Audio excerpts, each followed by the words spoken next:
which is really interesting. So here, change is not driven by the needs of international students, but rather driven by the needs of the competitive market.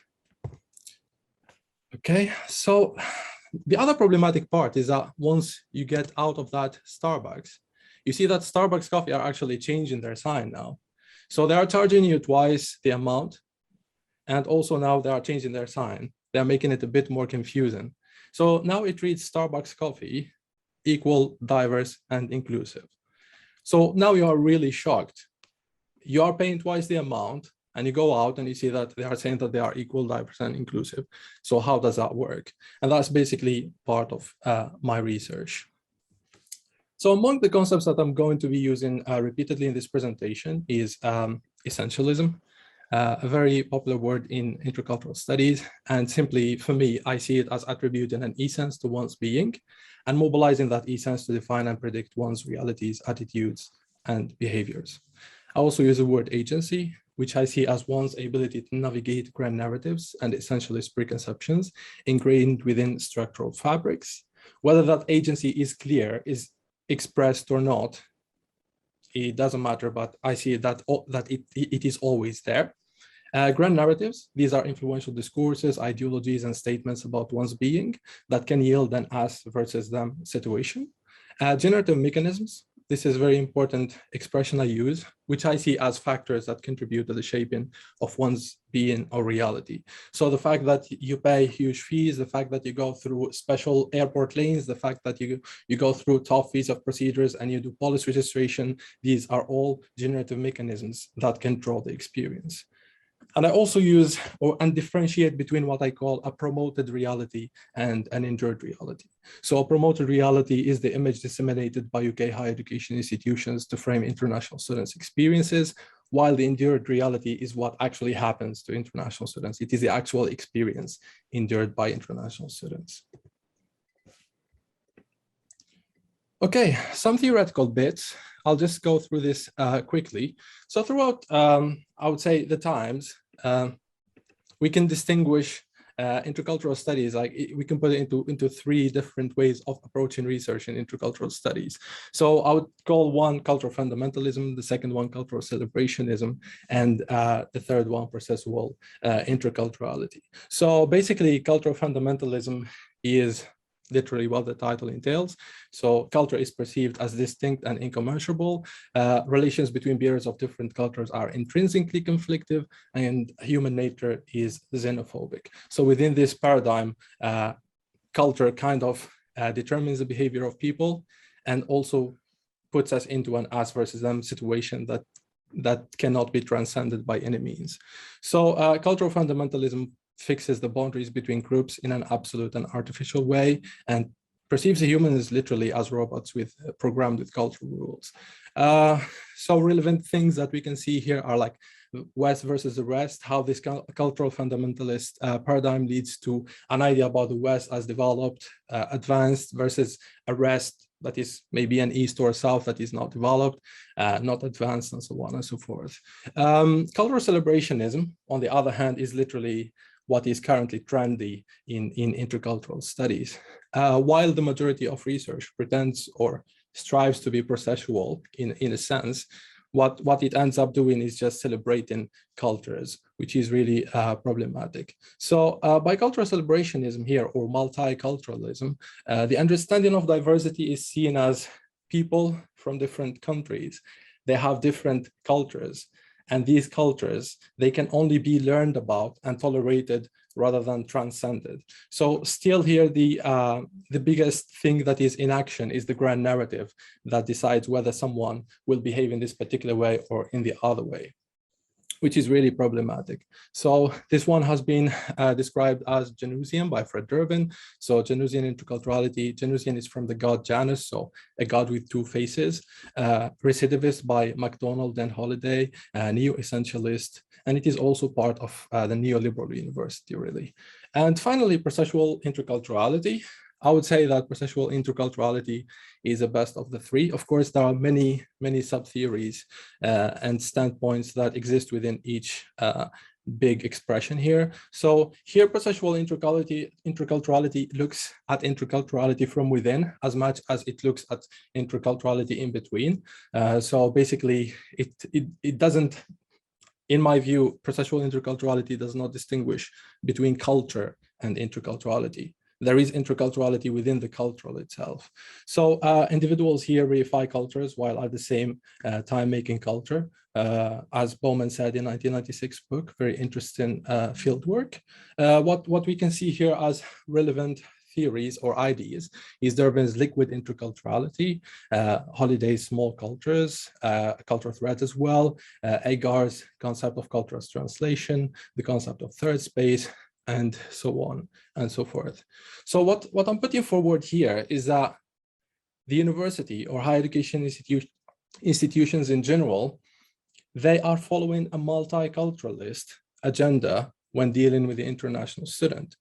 They are dividing them into different categories within the big banner of international, and they are imposing some form of reality that unfortunately renders them uncritical, deficient, lacking criticality, and so on and so forth. So what we end up with here is a promoted reality that showcases a form of being that you would expect when you apply to university. So if you apply to university, you will probably go to a website and check rankings, maybe check the university website, and you will see most of the time 3 people, at least 2 of them are people of color, and they are smiling all the time. So it's that multiculturalist agenda in play there that tells you that difference is necessarily national. So from the very beginning, the international is already associated with certain group of people who are really distinctive. So this promoted reality deploys a reductionist agenda. So international student from country X is representative of culture X, from country Y is representative of culture Y, and so on and so forth. So it is prescriptive. It makes use of grand narratives to define and predict students' behaviors and attitudes. So you hear expressions or research that deals with expressions like Chinese students are this way, Muslim students are this way, and so on and so forth.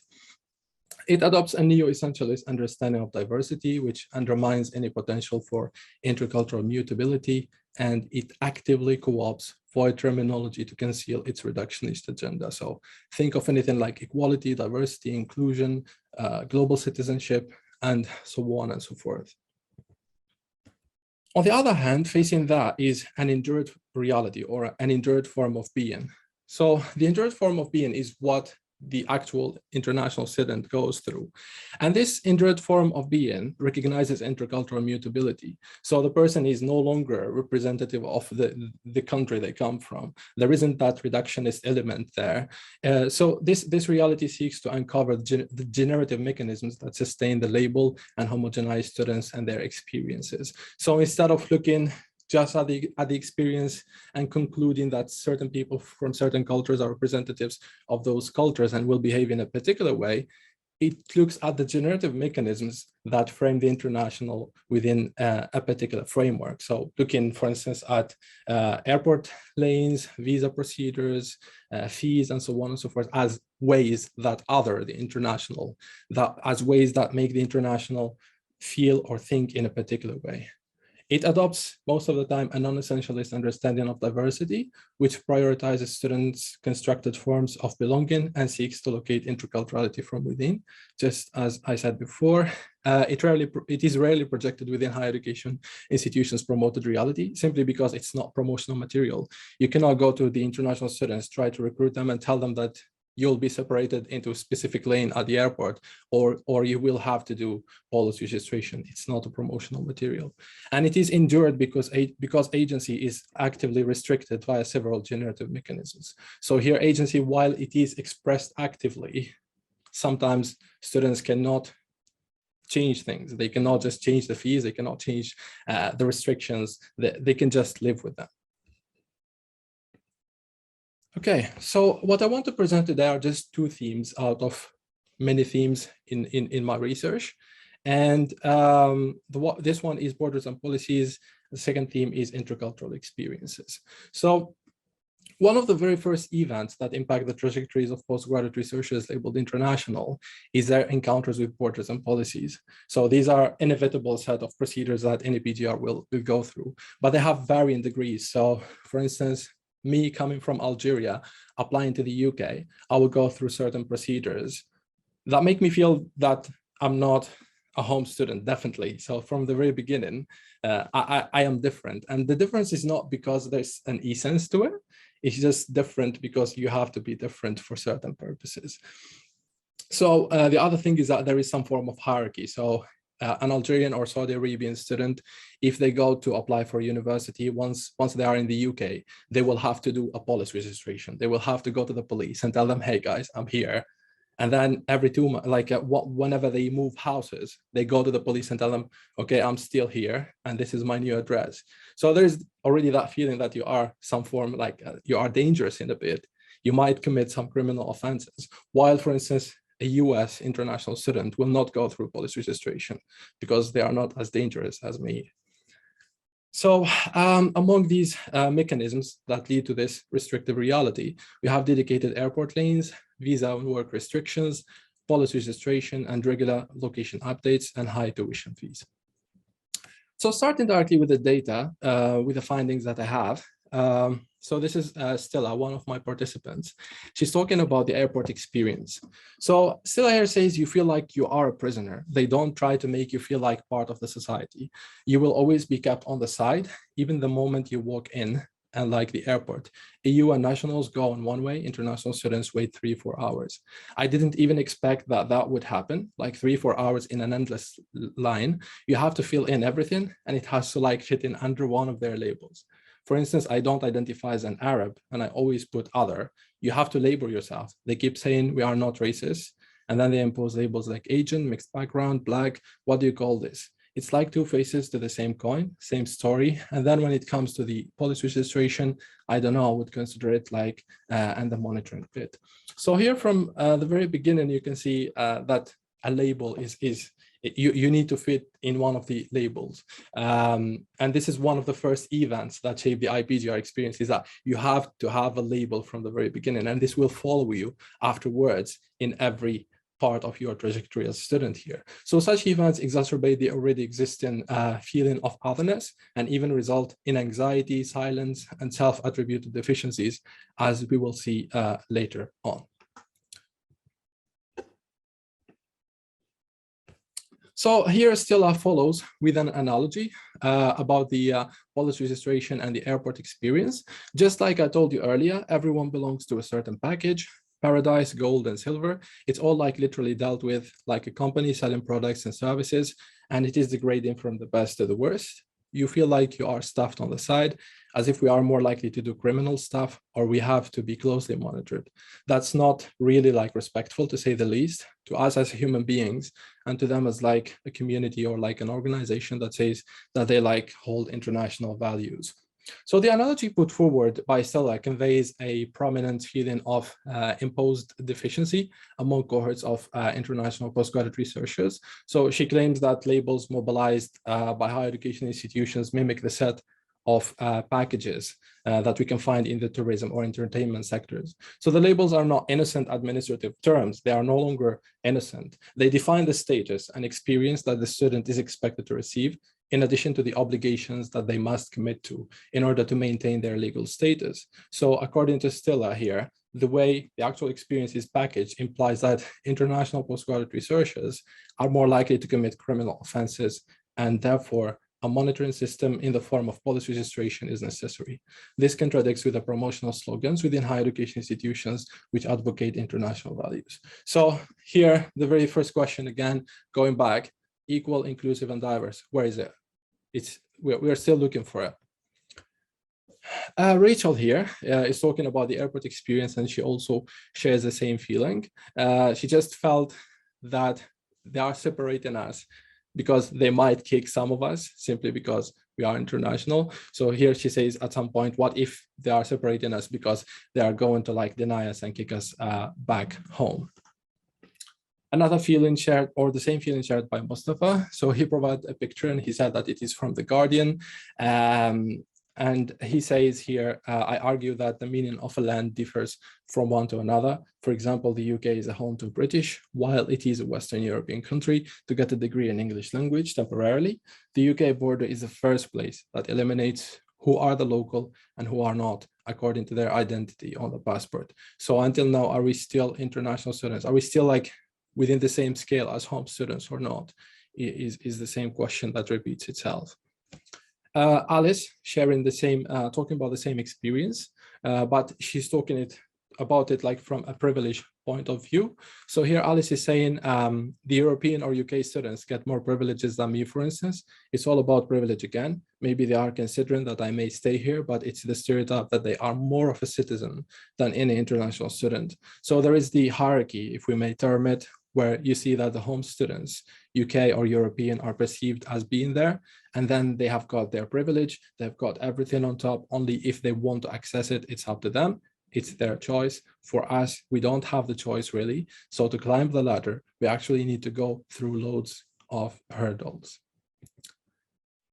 And this really coincides with one of the reflective notes that I did before, is that once the EU student became part of the international label as well after Brexit, I reflected on one of the things that happened. So one of the things that we have here in the UK is the ROCA, White Rose College of the Arts and Humanities studentship. So they offer a lot of scholarships for students. So they had a decision to accept studentship applications from international students for the very first time since their creation. So this decision coincides with EU students' status change from home, EU to international.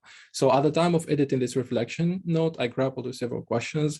Is the international becoming visible due to EU student status change? So are we becoming more visible as a category because the EU students became part of the international as well?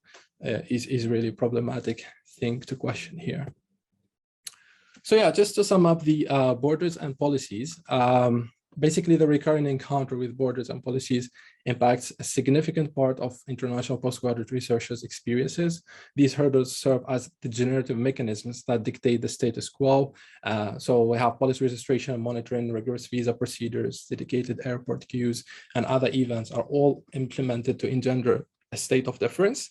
But the problem is not that there is a difference, because there is a difference. The problem is that that difference is functioning from a very reductionist framework. Within the confines of these realities, so students are expected to fit in one of the pre-established ethnic or racial labels. So from the very beginning, you are defined by the labels that they impose on you rather than from what you bring with you. The imposed difference that results from these generative mechanisms establishes and sustains a state of othering, and the endured reality, which is impacted by these mechanisms that attribute reductionist characteristics to the international label, is ignored within the promoted reality, of course, because it's not promotional material again. And this pre-established otherization of international students is among the major factors underpinning their lack of engagement, silence, and self-attributed deficiencies. So in many cases, we are questioning why don't we integrate international students, but integrate them into what exactly? If from the very beginning you tell someone that you are necessarily different, that you have an essence that makes you different in a way. So one of the repercussions of that is that you might render those students silent, you might render them attributing deficiencies to themselves. So here silence, Alice is saying that I remember whenever there is, during my first year, whenever there is a research conference or something, I always stay at the back. I do not engage in the conversation because I have that fear that people find out I do not belong, I'm stupid, I know nothing. So that prohibited me from actually taking part in conversations, which is a bit unfair. This is also echoed by Lena, who said, I used to be scared even to ask for help, although I know there are people in our school kind of really happy to provide help, but just taking that first step to go to them, asking for help or just sending an email for something of a big deal. And she linked that to being international. So at some point here, she says, I'm kind of an international student. That I would feel like home students know this. So I'm international student. If I ask the question, I will be regarded as kind of, she doesn't know that much. I'll be like kind of judged. So of course, there are many other themes that contribute to this narrative that the international label is not a neutral label. It's not just an administrative label. It includes many generative mechanisms that impose certain form of being that is necessarily reductionist and different compared to the home label. Okay, now I will talk about intercultural experiences. In order to talk about intercultural experiences, I have a theory in the making, and I want to share that with you. So what I call it is the different forms of belonging. It is based on my reading of the different theories that that are like within that perceptual part of intercultural studies, but rather than just using culture and resorting to the term culture, which is really problematic, I decided like to deal with belonging. And I see belonging as having, I see that we have like three forms of belonging: an assigned form of belonging, a constructed form of belonging, and an imposed form of belonging. So an assigned form of belonging is the belonging that is allocated to you by virtue of your upbringing.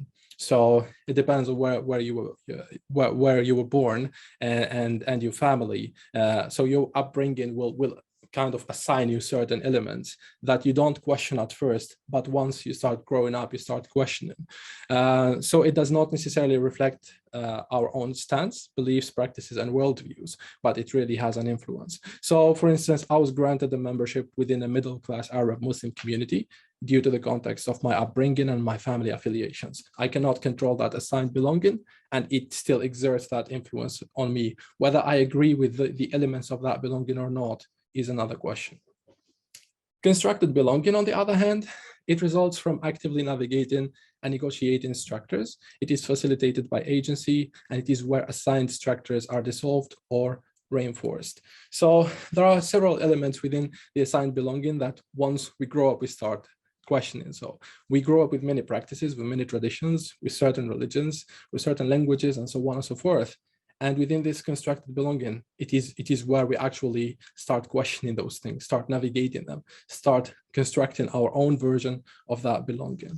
So for me, for instance, I actively question the structures that dictate my ethnicity and religion. I'm skeptical about both labels. And on the other hand, there is what I call an imposed belonging. So it can be dictated by anyone, regardless of whether they are part of us or them. So this occurs on a daily basis and is largely fueled by people's internalized grand narratives. So, for instance, a stranger could frame me as a Muslim French-speaking fundamentalist as much as any other person could frame international students as that, or Chinese students are that or that. So the imposed form of belonging really mirrors what the imposer wants to impose on you rather than what you are actually. So I use these three forms of belonging as means to analyze intercultural trajectories. Okay, regarding intercultural experiences, the first extract I want to share with you is from Alice. Alice here says, when you apply to work, even at university, they ask for ethnic background, religion, sexuality, which they say that they use for data purposes. But for me, it's like, why do they need that data in the first place? What are they trying to prove? So that's something that always interested me. And sometimes it demotivates me because then I stop a moment and ask, should I put my religion? Should I put my sexuality? So I asked, like, what do you usually do? She said, I just put them randomly, especially with the ethnic background, because sometimes you don't know what you are. Sometimes you don't know how you identify. So basically, you just go through that list and you don't find your ethnic group. I don't think it's fair. I don't think for me, I don't think it's fair, but that they that kind of information about me, why does it matter? So again, here you can see that what is being constructed is not necessarily found with what is being imposed here. What is being imposed by the university is certain ethnicities that normally are there to ensure a certain form of equality and diversity and inclusion. But at the same time, those predefined number of ethnicities are not even representative of what the person wants to be. Liam here shares an experience that she had with the estate agency. So she says, when I moved in, I had some serious issues with the house for which I have sent a serious toned email to the agency. Among the problems I had was turning on the heating, and I have told them that it would have been better if one of the agents had accompanied me to show me how things worked like in my previous tenancy. On the replying email received, the agent told me something which I found offensive. She told me that these things are super clear to run unless I'm not English, and things where I come from work differently. I mean, she could have just apologized for the inconvenience, and that's it. She didn't have to be rude in her response. So the single story at play in this extract seems to establish a questionable link between one's presumed cultural affiliation and their ability to handle technical difficulties or understand how certain devices function. So therefore, being English entails a necessary knowledge of how a particular heating system works. This naivety is the product of the influence of grand narratives that I talked about earlier, and that sustain the deficit framework at play here.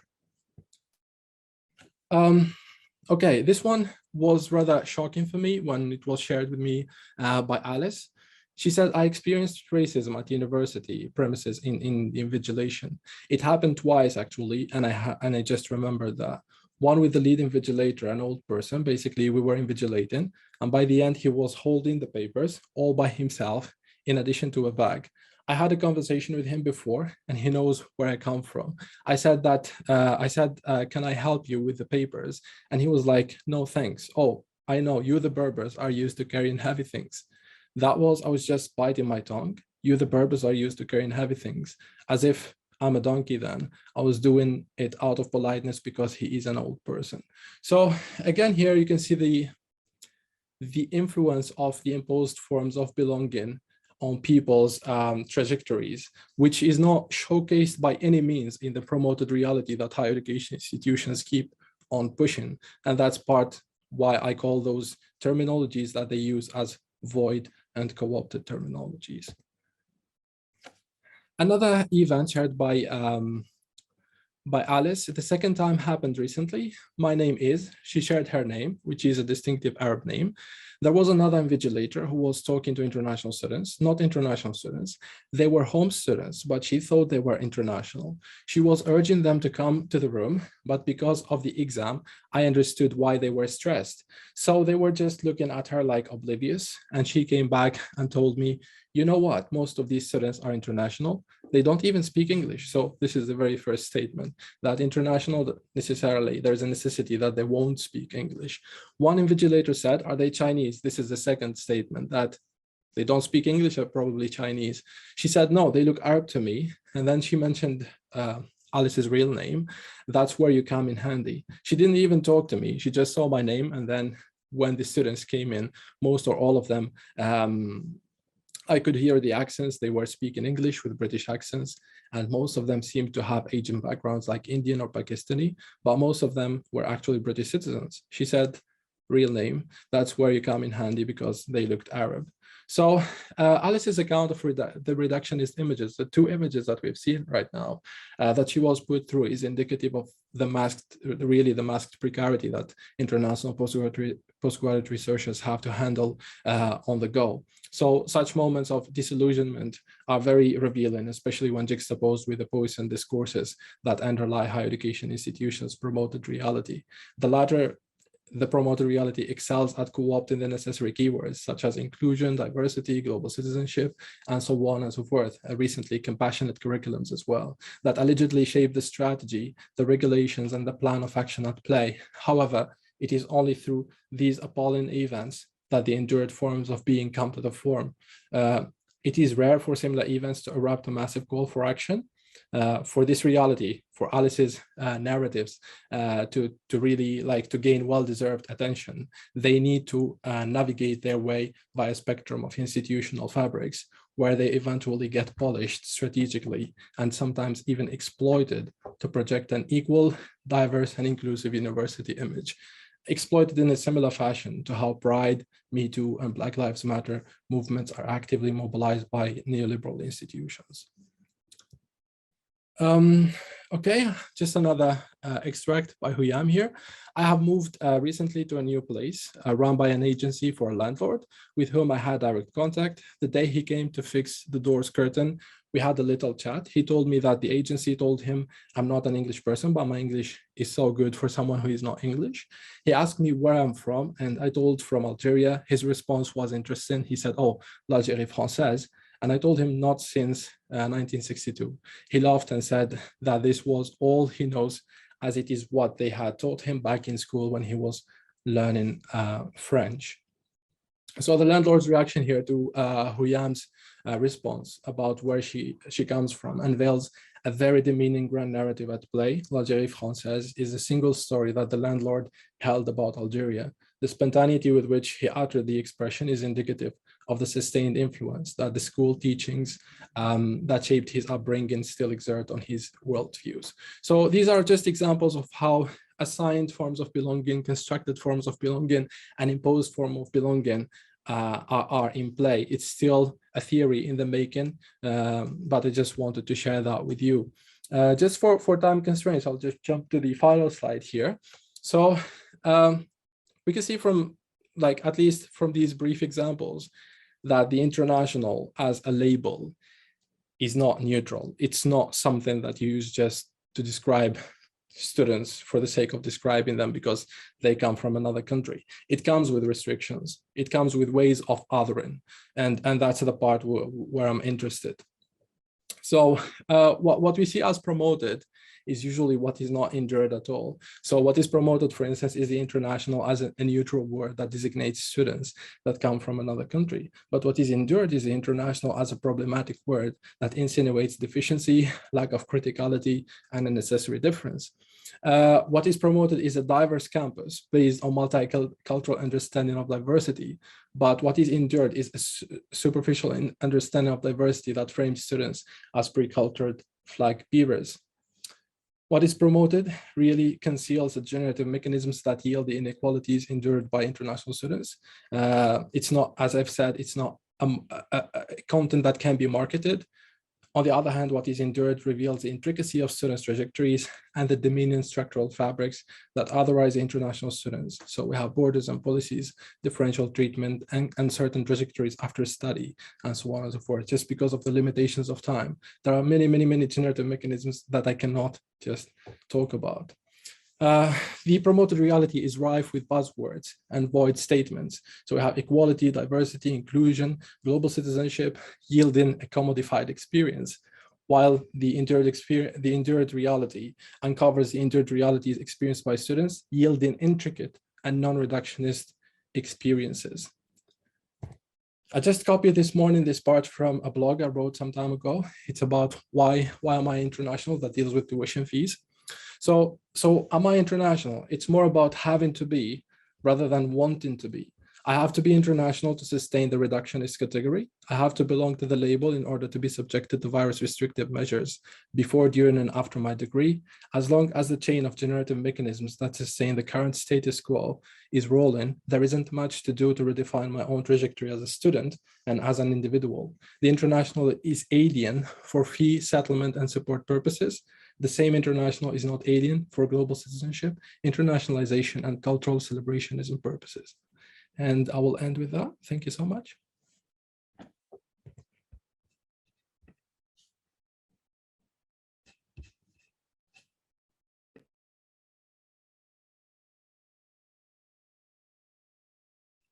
Thank you, Ramzi. That was excellent.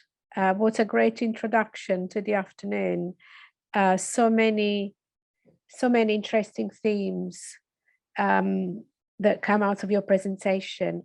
There are a couple of questions in the chat. Maria, is there anything you'd like to add?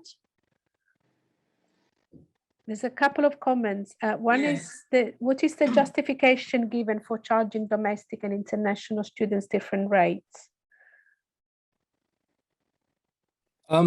There isn't a justification for the rates, and it's really obscure where the money is going exactly. So that's one of the most problematic things, is that is that we don't know how the money is managed. Even the university sometimes struggles to know how the money is managed based on my investigation. The second thing is that it is not capped. So at my university, for instance, a PhD student would pay 4,400 because it's a PhD degree, but I pay 19,000. So 4,400, 19,000. It's literally almost like 5 times. So I hope I answered your question. Yeah, thank you. I think so, yes. And there's another comment here. There is a deficit model in conceptualizing and theorizing international students. We need language, psychological, and systemic revolution. Yeah, definitely. Yeah, I think we need a revolution. But the problem is that the international experience is a transition. It's a period where you will spend a maximum of 4 or 5 years. If you do a PhD, then it will 7, 8 years, but still not many people do that. So within that transition, I think the majority of students will be like, I'll just live through this. I will not think too much about it. I will just pass it, and then I'll like, they'll just skip it and ignore it. Yeah. I think it is very interesting how you decided not to use the word culture, but belonging. I think it's a good move, trying to, to move beyond culture as a very problematic construct in interculturality. I think that is very interesting what you're doing. I've been teaching intercultural studies for 4 years now, and I have a module called Introduction to Thinking Interculturally. And the first thing I ask students is that, what did you expect when you signed up to this module? And it's always that reductionist understanding of culture, that people from different culture, and I get to know people and different traditions and blah, blah, blah. So it's really, I think, yeah, as Agar said, like culture, we should, I think, let go the concept of culture, because it's really creating a lot of problems rather than solving them. Yeah, I agree profoundly. Maria, is there anything that you would like to comment around? Yes, a couple of things actually. First of all, I'd like to thank Ramzi. Shukran, Ramzi. It was really amazing, very amazing. And I think, set the scene. I mean, there were a number of things that you highlighted, and I think there's loads of overlaps with my presentation and also colleagues' presentations. I mean, first of all, this notion of this glorification of internationalization, I think that's something that requires critique. We need to move away from this notion of internationalization as neutral, as a common good, and just think about, how imbued this internationalization is with negative connotations about citizenship, about several countries in the world, and issues around ethnicity and diversity. And also, I think equally important, if perhaps more important, how these negative categorizations and assumptions are enticed with, wider hierarchies and inequalities within the global context, within the global South and the global North. Just one other point, which I thought was really interesting, and again, I think it's relevant to all the presentations. It's what you've mentioned in regards to categorizations, and actually forced categorizations, because the problem with all these forms is that there is an expectation that one needs to fit in somewhere in order to be able to respond, to engage with those forms, or to engage certainly with other categorizations within the university and beyond in the British society. So I mean, these forced categorizations are actually, in my view, a powerful tool for otherness. Okay. And the other point I wanted to make is that, I mean, they're very, very problematic in many ways, these forced categorizations, because identity membership and identity shifts work in much more complex ways, and also in ways which are very contextual and also very contingent. For example, you've mentioned the example of being, Muslim or Arab. And again, I mean, these are very hybrid, like, all identities in my view are hybrid. But also they're not homogeneous identities. Just another example, which I think is something that I've said on a number of occasions. I mean, this notion of being white, I mean, until the late 80s or beginning of 90s, when I came to the UK, I had never been identified as white or white other, okay? I mean, there were other categories that, or identities that were always prevalent for me, but not that one. So again, that was a forced categorization. I had to kind of, fit into, certain preconceived ideas about who I was or who I wasn't. So, and, many thanks for, raising all these issues, which I think we'll have a chance to talk more about in the plenary, but I'm sure there are overlaps with the other presentations. Thank you very much for such an inspirational talk. Thank you. Yeah, thank you so much for that. Yeah, I totally agree with many things you've said, and just one small thing is that about categorization. The only thing that I think I'm struggling with right now is if you're acquainted with Spivak, is what is called strategic essentialism, is when a category is deployed strategically to generate social action and to generate vocal demands. So let's talk about like Black Lives Matter, Me Too, and many other movements. So as much as the category is reductionist, non-representative, and homogenizing a group in ways that are not necessarily representative of their being, it also is something, an essence that can be used to generate social action and to create some form of change. So that's a problem I think about categorization for me, really, is that it is that and that. Thank you. Yes. Thank you very much. Thank you. So we have now Tamsin Hinton-Smith from University of Sussex, students and staff positioning, gender equality, agenda and colonial higher education context internationally. Thank you, Tamsin, over to you. Hello, everyone. Thank you for having me here today. Sorry, I'm just struggling with my slide share a minute. Tamsin, we can see your slides. So if that's... I haven't got it quite right. Now I have. Okay. Okay. So two quick disclaimers. One, I'm not feeling amazing today. And two, I'm very much trying out ideas on you all here today. So this isn't a polished paper. This is where my thinking is now in regards to a current project. So what I've got is kind of some insights from the data, some theorizing, and I'm still at the stage of making those connections. So I'm really grateful to have people's suggestions and input.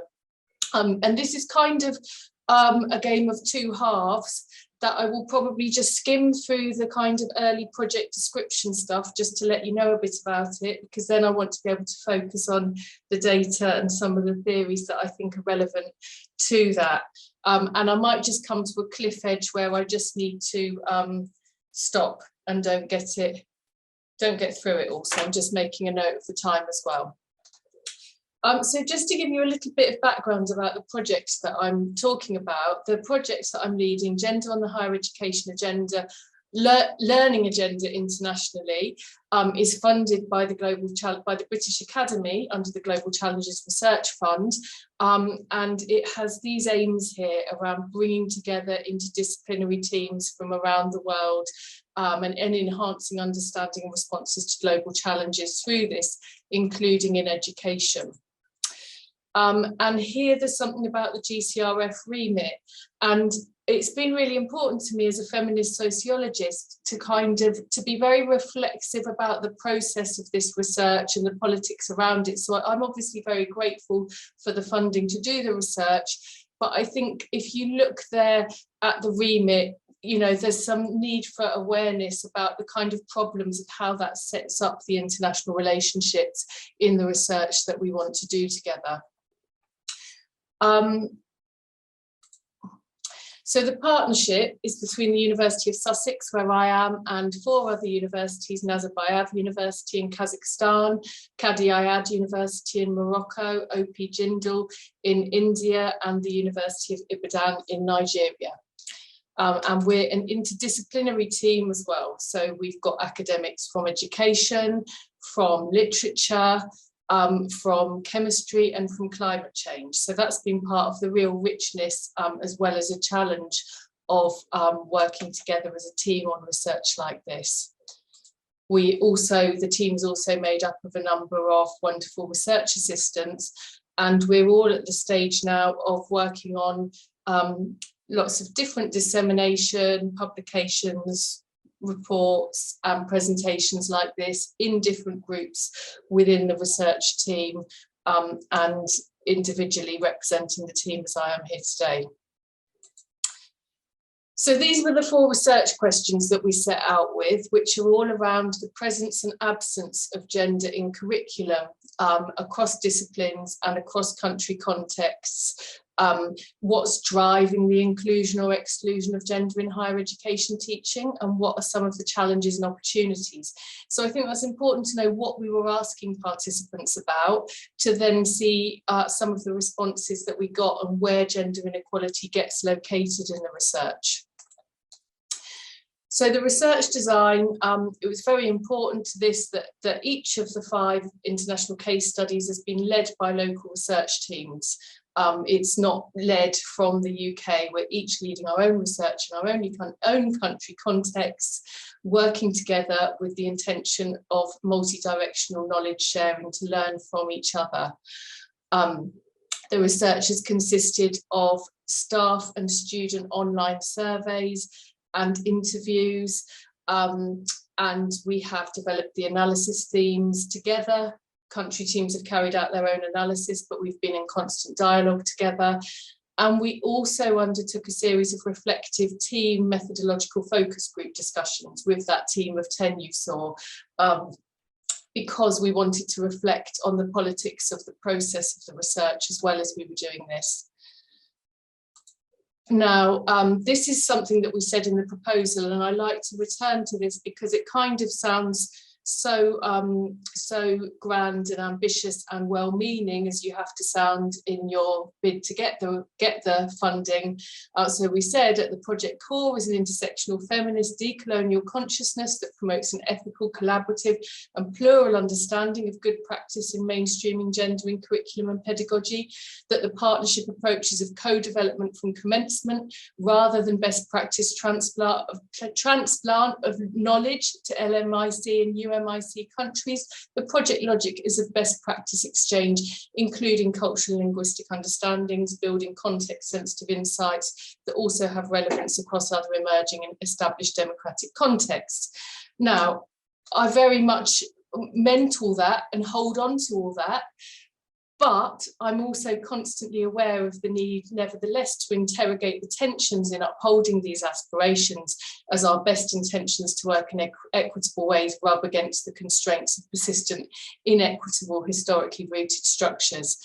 And that's been really key to this, has been working to disentangle that power geometry of situated knowledge. I've got a bit more here about, because that's been a real focus of previous publications from this research, has been about the kind of feminist process of working on this research internationally.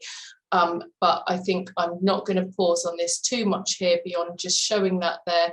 About that question, I think we need to keep asking ourselves about how can we study power and identify ways to mitigate it when we're so much part of it. So that's just a constant question in the research. And some of the wider literature that we've drawn on around maintaining persistent attention to revealing inequities in the research process, as well as the research topic of investigation. And of course, for us, gender and higher education are the location of both the substantive focus and the process of carrying out the research. Okay. I just need to adjust that. So now this is the bit I want to get onto with you about kind of talking about some of the emergent insights from the data. So participants really identified wider social gender inequality when they were asked about gender equality within the university. And responsibility for inequality was often configured as a problem located outside and with causes historically prior to the university. There's an individualizing of responsibility for inequality rather than recognition as integral to structures, or culture, religion, tradition were frequently mentioned as being the cause of gender inequality. And what was interesting to me is that happened with participants in all the countries except the UK. And that's interesting for me as a feminist researcher, because I know that in the UK, as in every other country, that gender inequality exists both within the university and outside it. And that there's a complex relationship between that. But in the data, it was very divided, that in the UK context, people talked about the gender inequality within the university and didn't mention at all any wider gender inequality. And in all our other country contexts, there was a lot of focus on wider gender inequality. So that was something that I really wanted to think about, because it wasn't something we'd asked people about. And gender inequalities were really often positioned as a remnant of traditional pre-colonial cultures that can be addressed by the university without there being any responsibility for gender inequality within the structures of higher education itself. And there was also a gender dynamic here, that male participants were particularly likely to be very positive about how gender equal the university is. But that's just a kind of summary, and I want to look in more detail at some of this. So I wanted to think around the way in which, in different international contexts in this research, what are conceptualized as traditional cultures by participants, staff and students are constructed as being the site of gender inequality. And there's some of the literature that I'm drawing on here. And the way in which aspirations and meanings of the colonial imaginary become taken on, including narratives of the progress of colonial institutions, including higher education as we know it, and this perceived kind of inferiority in terms of gender equality of what were identified as pre-colonial cultures. And I just want to qualify there that in some of our country contexts, higher education predates colonialism. So I'm not saying that higher education has only been in those country contexts in a colonized form, but that the modern higher education institutions and structures we see are dominated by colonial legacies. And here again, just thinking about the internalization of values and hierarchies of colonialism, and thinking around how that might relate to how we think about where inequalities reside, including gender inequality. Okay. Ooh. Okay, so now we get on to some of the data. So here are some insights from the data around how around cultural and religious barriers being perceived as impacting higher education gender equality. So here a member of staff and a student from their interviews talk about cultural and religious barriers and how this is the source of inequalities, and these are coming as responses to why there is gender inequality in university learning, because that's all we were asking about. So this is what came up, and these two examples are from the same country context, but you'll see from other quotes that this focus on culture, tradition, religion came out across all of the country contexts. What was also really emergent is this idea of gender inequality as located somewhere else. And that's something that very much came up in the UK pilot as well. I did a funded UK pilot study before doing this international research.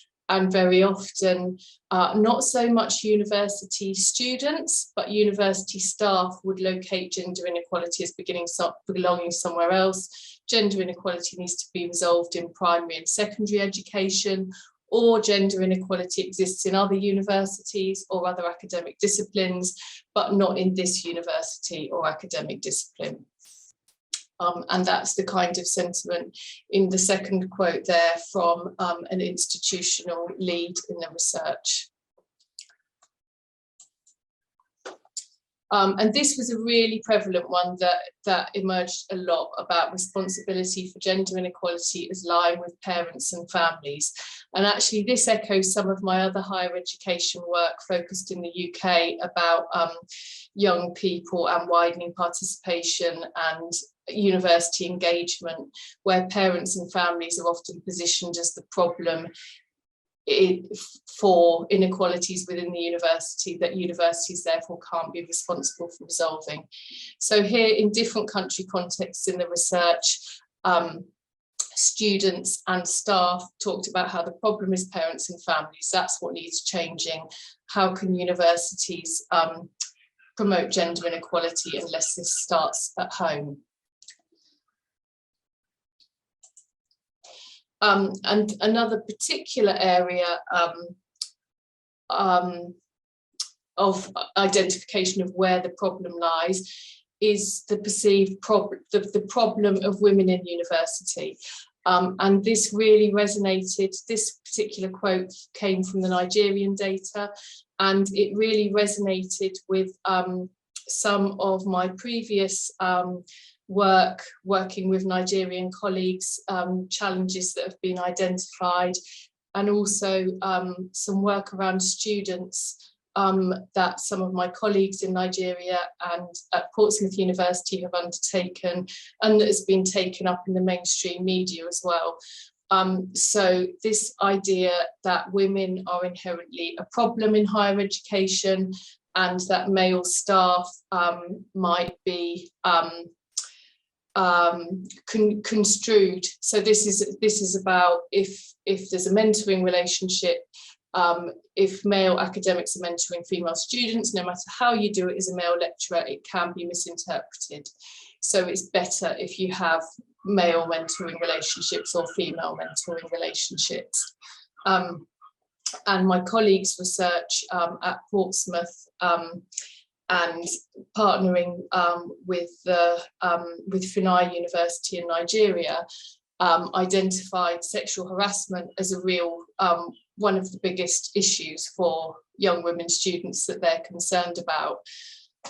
And it's also something that I've worked on with colleagues in Nigeria, which is that top picture is some work that I was part of, which was about sharing understandings between Nigerian and UK academics around teaching inequalities in higher education. There was also the perspective that gender inequality is produced both within higher education and within wider cultures. And of course, as I said at the beginning, that's very much how I would locate it. But this was far from the prevalent view. This was quite isolated. So one of the Nigerian humanities staff said in response to the question, what are the barriers to gender equality in higher education? They said lack of understanding gender issues among higher education staff and cultural and religious stereotypes. But that was really one of the few examples where somebody identified this relationship between what happens in the university and outside it.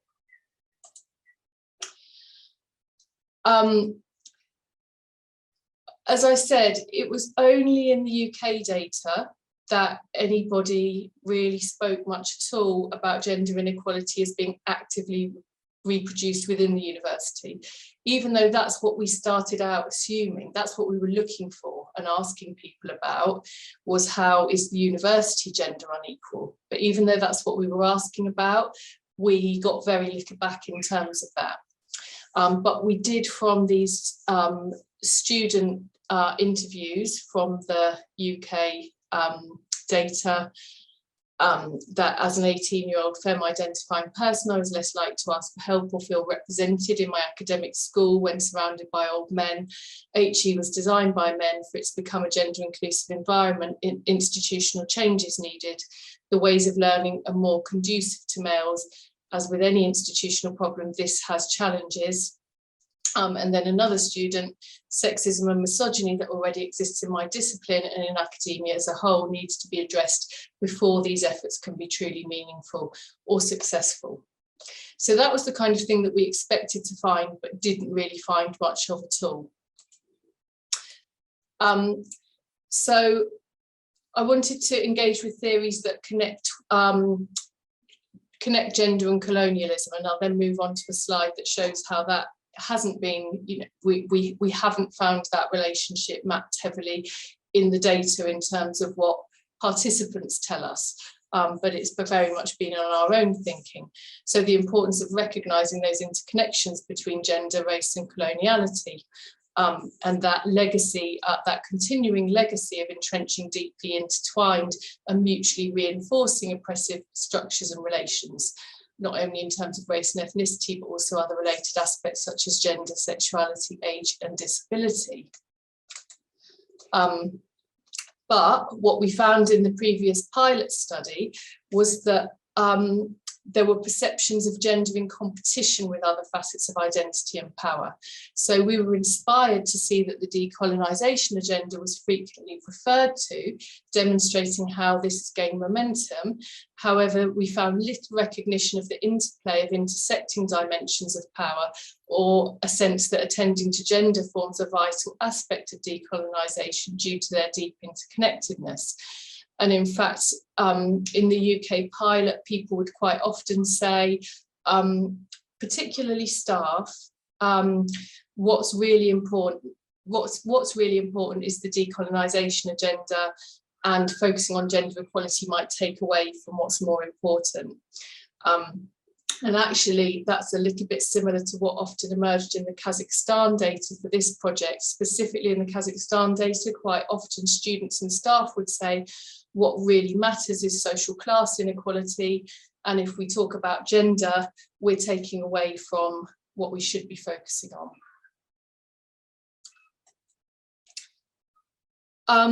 And this is literally in the whole, all of the data from across the 5 countries, 200 survey responses, about 37 interviews. This was something we were really interested to find, and we thought we'd find, and this is a single example of anybody making those connections between gender inequality and colonialism. So this is a member of teaching staff from the UK case study.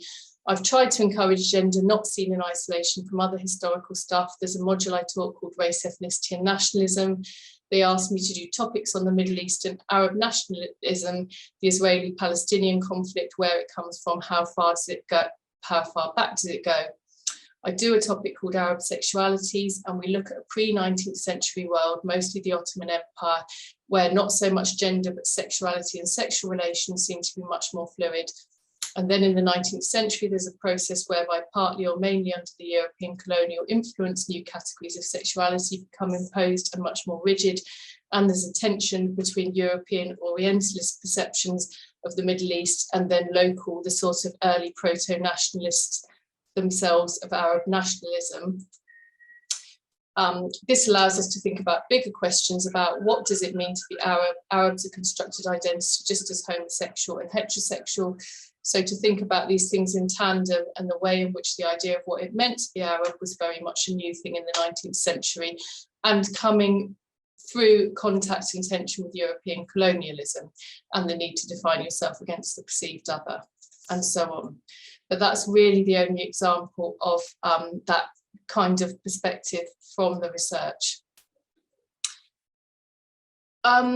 So across the data from different countries, wider equality was seen as both the cause of gender inequality and of gender equality in HE, and necessary to gender equality in HE, rather than gender equality in HE teaching being seen as able to drive wider change. And that was what our whole project is about. We wanted to think about how making more gender equality in higher education teaching can drive gender equality outside the university. But instead of that, what we heard was this kind of opposite relationship, that the inclusion of gender in education and in teaching is a sign of the level of awareness and development of that country and also of the citizens. And that we can have more experts whose ideas promote gender equality in our syllabus, but more importantly, we have to see how as a society we learn to respect and value everyone. Unless society changes, making curriculum changes or studying a theory won't help bring about this change. So key to what I want to think around here is about this absence of acknowledgement of or diversion from how ongoing colonial violence isn't an impediment to, but rather core to the reproduction of higher education as we know it. So that we can see that something, inequalities that it looks like the university might wish to that we need to overcome, that we need to recognise as actually being central to it. And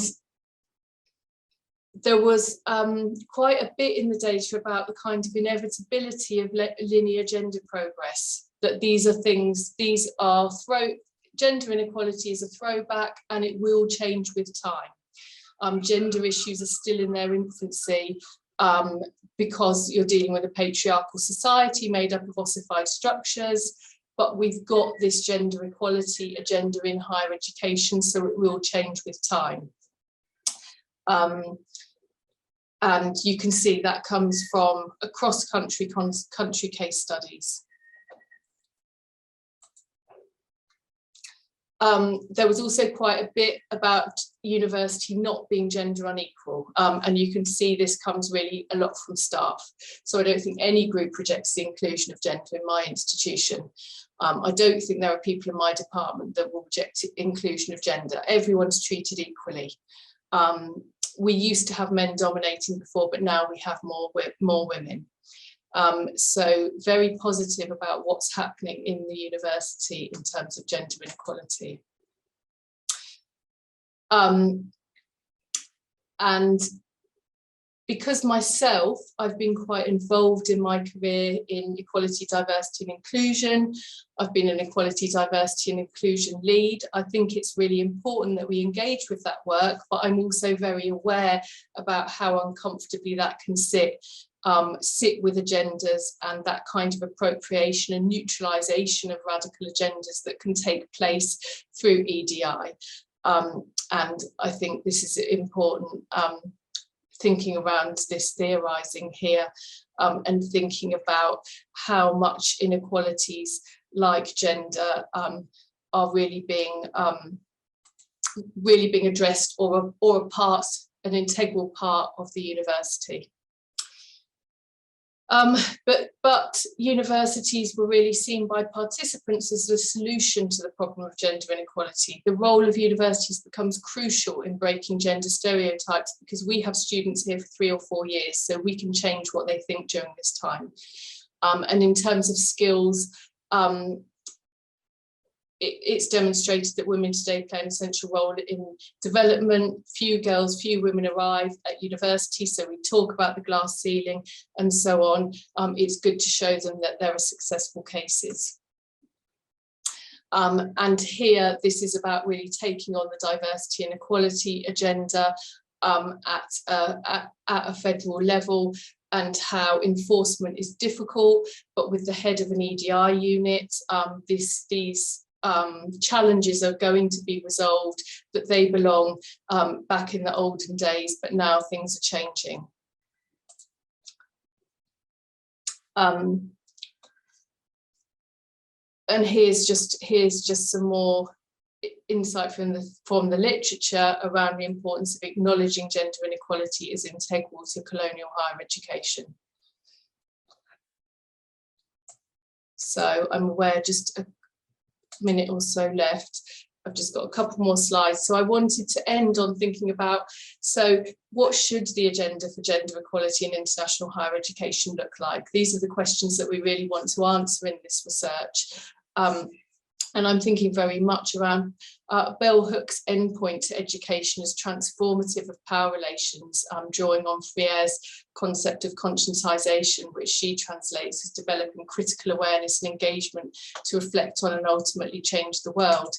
And thinking about how can we apply this to address gender inequality in higher education. I think that we need approaches to gender equality in higher education that are located in local contexts and draw from understanding around what can be learnt from dialogue between university and wider cultures including understandings around gender, rather than presenting a neutral, benign higher education as the solution to traditional religious gender inequality seen as lying outside the university. So that's where I want to leave it. Thank you very much, everyone.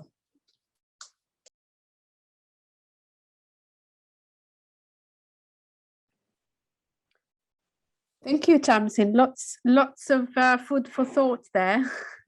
Lots to think about. Maria, would you like to start the discussion with? Do you have any questions? Okay, Tamsin, many thanks. I think it was a fascinating presentation. Very interesting topic, very interesting research, and very close to my heart. I mean, at the moment, I'm leading a project in India about gender equality in higher education in India. And I mean, previously I led various projects around gender equality in Europe. So I just have a couple of thoughts, if that's okay, because I think international research really offers a very good example of how issues around coloniality, but also issues around the very stereotypical perceptions of international and internationalization can actually influence the research process, the findings, and the relationship of the researchers. So with that in mind, I was just wondering, and I know this is work in progress, and obviously, you know, you're kind of flirting with various different ideas and you're thinking where to go next. But because you did mention coloniality quite a lot, and also, you know, issues around Eurocentrism, and I was wondering how in your research team, which was, you know, diverse, multinational, multicultural, how did you address the coloniality of gender, both in terms of, you know, the relationship, you know, and the memberships of different researchers, but also how did you address that in the way that you investigated gender? Thank you, Maria, because that's really important. And I think, you know, I skimmed over that a bit today because I wanted to get to the data, but as I said, that thinking around the process, the research process in a feminist way has been a big part of our thinking around the project as much as the data itself. And I'm afraid I don't have a neat answer to it, because all I can say is that it has been very much at the forefront of our minds and discussion the whole way, that what we are aspiring to do is very much to work in an equitable, collaborative, feminist way internationally. But that is constantly impossible because of any number of things, because of the politics on so many levels, from the way the funding comes, to the way that the ethical approval requirements and the budgetary requirements require things to be held in the UK, to the inequities of technological access, and then to the relationships between us. So the way we addressed it was to make sure that individual teams led their own case studies equally and that we worked together. But there is never a moment that I would say that we cracked it and we achieved equitable research. I mean, I can empathize with that. I think, you know, international research, it's like opening the Pandora's box. And I think certainly we're a long way from actually, you know, achieving decoloniality of gender, race, and ethnicity within, you know, international teams. So I think, you know, that's a very interesting topic for discussion, and hopefully we'll have an opportunity to talk more about these issues later. But just one other point, and then again, that's, you know, something for everyone really. I think it's quite interesting really to think about West, whether it's West in general, Western Europe, in more critical ways. I mean, in my experience, you know, this notion of the West and Western Europe has been constructed symbolically, epistemically, and geographically as predominantly Anglo, Franco, or Germanic construction. Whereas in fact, you know, very much the Western ideals and, Western thinking and Western philosophies have been generated by the Greco-Roman traditions. So equally also, Europe, equally important actually, neither Europe nor the West are homogeneous entities or constructions. So again, I think that's extremely important in terms of theorization of research around gender, but also other issues.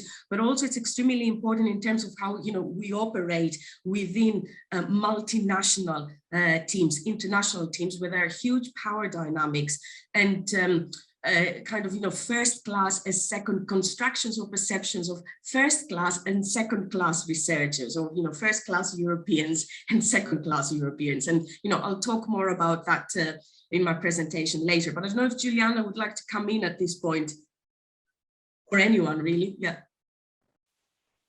No, not for Maria. I think you've expressed it very eloquently. I just wonder whether anyone else would like to come in.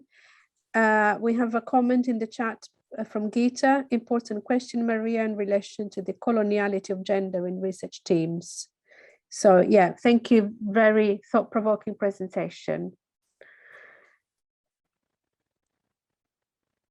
Gita, is there anything you'd like to add to that? Yeah, Gita? I think Maria's question has provoked me to think about when I've been recently invited to submit something on a nature project, and when one of the questions I've become increasingly confident in asking is who's been involved in this research team, particularly when I see that it's attracted quite a big amount of funding. And I think out of personal nosiness and interest, really, I've started to ask it and just say, who else is involved and what's your team? How's your team made up? And I had a very honest response, actually, where a professor said she's never been asked before. And I'm the first person to ask her. And she was very honest and said, well, relating to it, Maria's question provoked this coloniality of gender, where she felt she didn't have it right. And actually it was, not very power balanced at all. But I think we have to pose these questions. And Tamsin, you've been very honest in your presentation and in responding to Maria, that we don't often get it right. But what I'm surprised at is in some teams, it's when they don't even see the question and they don't even notice. I find that quite troubling in the research field. So that's it. Yeah, that's a very important point, actually, the invisibility of this power relations, yeah, how they're erased.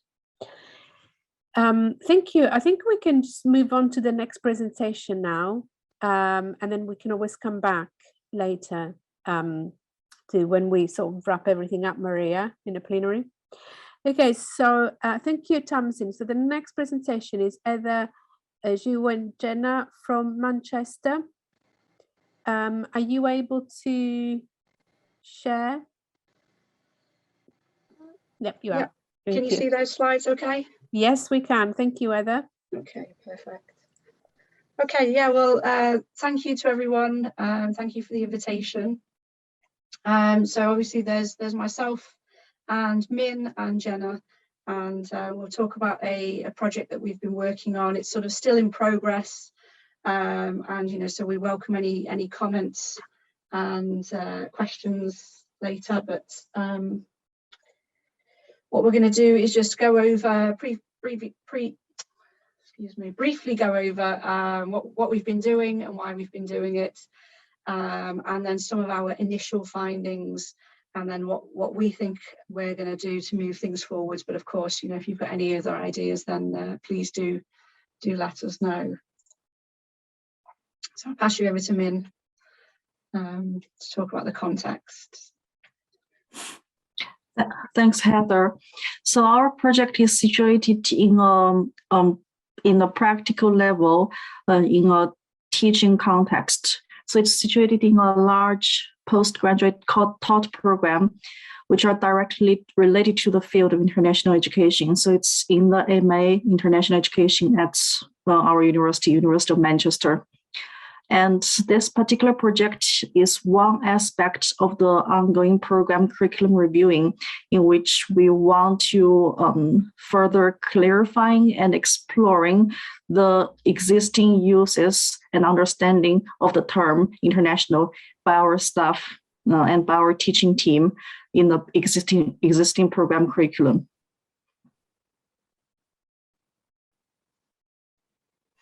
So the reason that we're trying to do this could come from both the practical level and the theoretical level.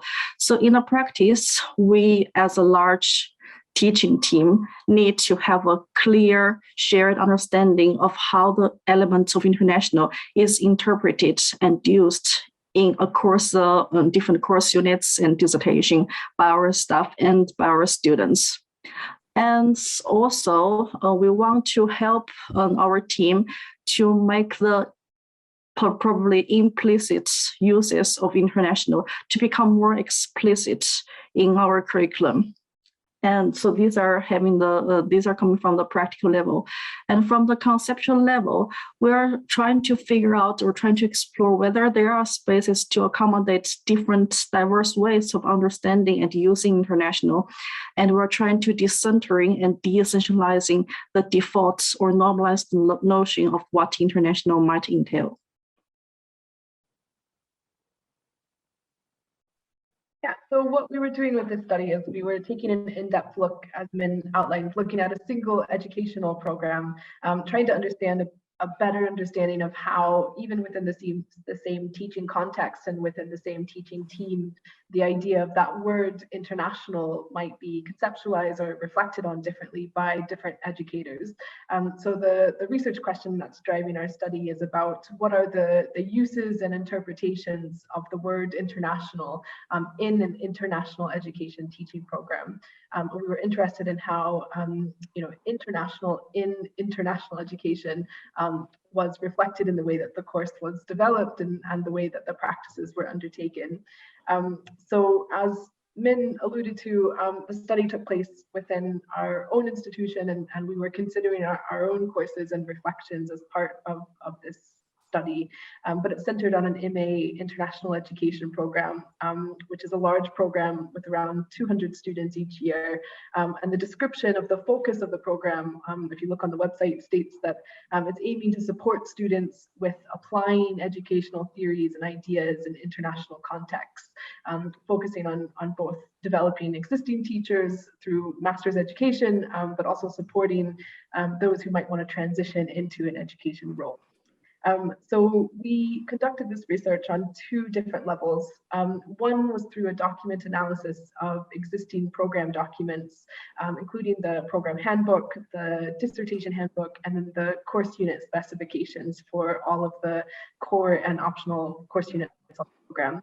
And what we were looking for here was an understanding of how the concept of international was positioned or described in these documents, and how it was incorporated within the teaching and the learning provisions.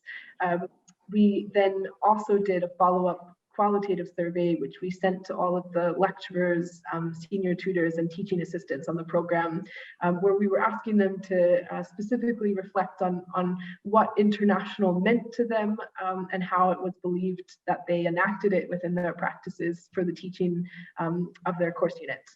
And we've been analyzing these using a thematic coding process, but also bringing in some kind of elements of critical discourse analysis in terms of reflecting on what the underlying meanings implied within the language that's being used. And as Heather said, it's definitely still a work in progress, and we're just now at the analysis, kind of deep in the analysis stage. So we would welcome any feedback on preliminary findings. If you go to the next slide, please, Heather. So just to give kind of a brief introduction to our findings, what we essentially found was that, maybe unsurprisingly, there was a really wide range in understandings about what international as a concept means throughout the program, with individual teaching staff or individual course units portraying that concept of international really differently, which we'll explain in more detail in a moment.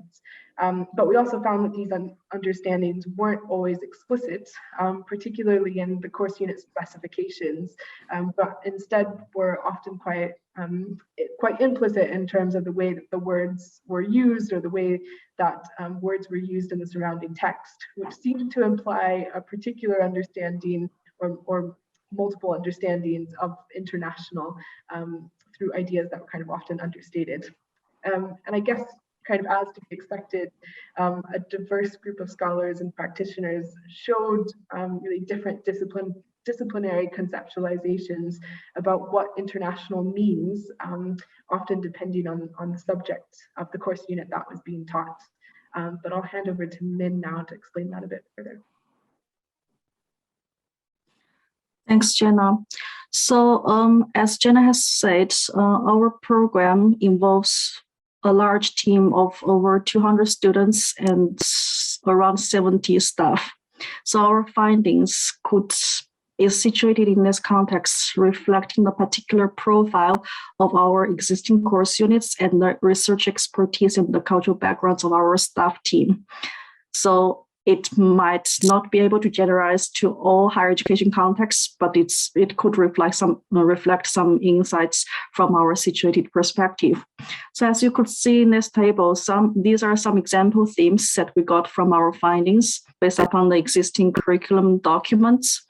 And some of these themes are closer to the more normal default notion of international. For example, see international as places, locations, or comparative.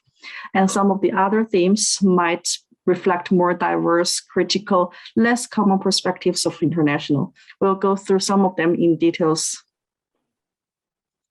Jenna? Okay, so one of the key themes that came out was that international as location, or looking at it as a place, and looking at it, they were talking a lot, it was either national or international. So the use of place and that idea of it being international, it's not here, it's over there kind of thing. So looking at it, if it's obviously we're situated in the UK, so if it's not relating to the UK, then it must be international. Other wordings that also linked with these ideas of location or place were things such as other contexts or other settings, but anything around that kind of locality of the particular area or context that was being described was sort of considered as international within the information that we were looking at. So it was very much restricted by the nation that you were focusing on, whether that be one or two different nations, but it was sort of, yeah, not here, it's somewhere else. Then we also saw, I think, a really significant conflation of the words international and intercultural, where these words were almost used interchangeably, or course units may have international in the title, but the description of the course aims or the intended learning outcomes actually focus more on intercultural. I think as a team, we were quite critical of this because it seemed to suggest a sort of nation-boundedness of culture that's situated within national borders. So assumptions seem to be made about that learning between countries is automatically intercultural, or that there was limited reflection of the ways that culture can permeate across national boundaries or vary within national borders. So there seemed to be quite a lot of assumptions about teaching practices, in the sense that students would be able to develop intercultural skills or understandings through engagement with international content. And I think that in some places it was almost as if that phrase, international and intercultural, becomes this unified single meaning, that by putting the words together as a distinct phrase, it becomes this singular whole that was almost intended to signify, I think, a really fuzzy conceptualization or vague notion of difference.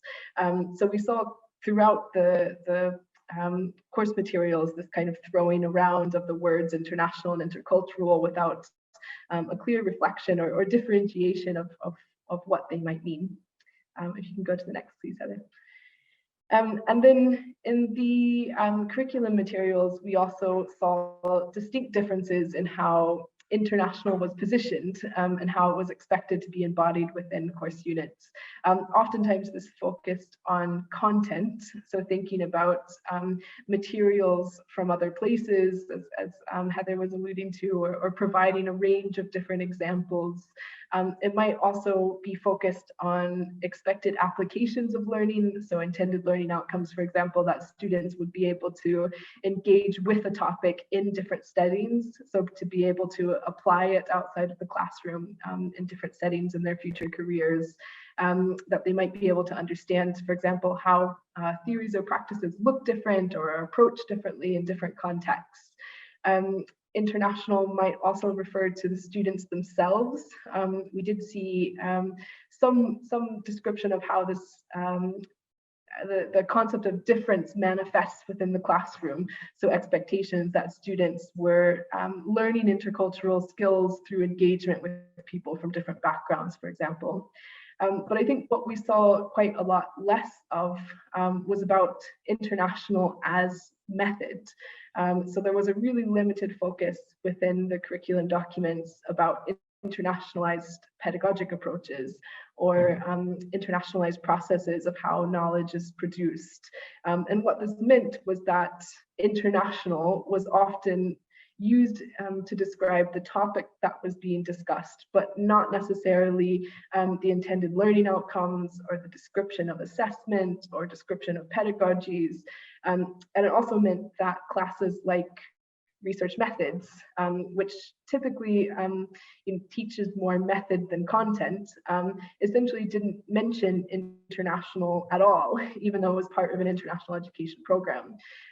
So that phrasing of international seemed to be positioned within the curriculum materials as something that you learn about or something you experience, but not something that you do. I'll hand back over to Min now.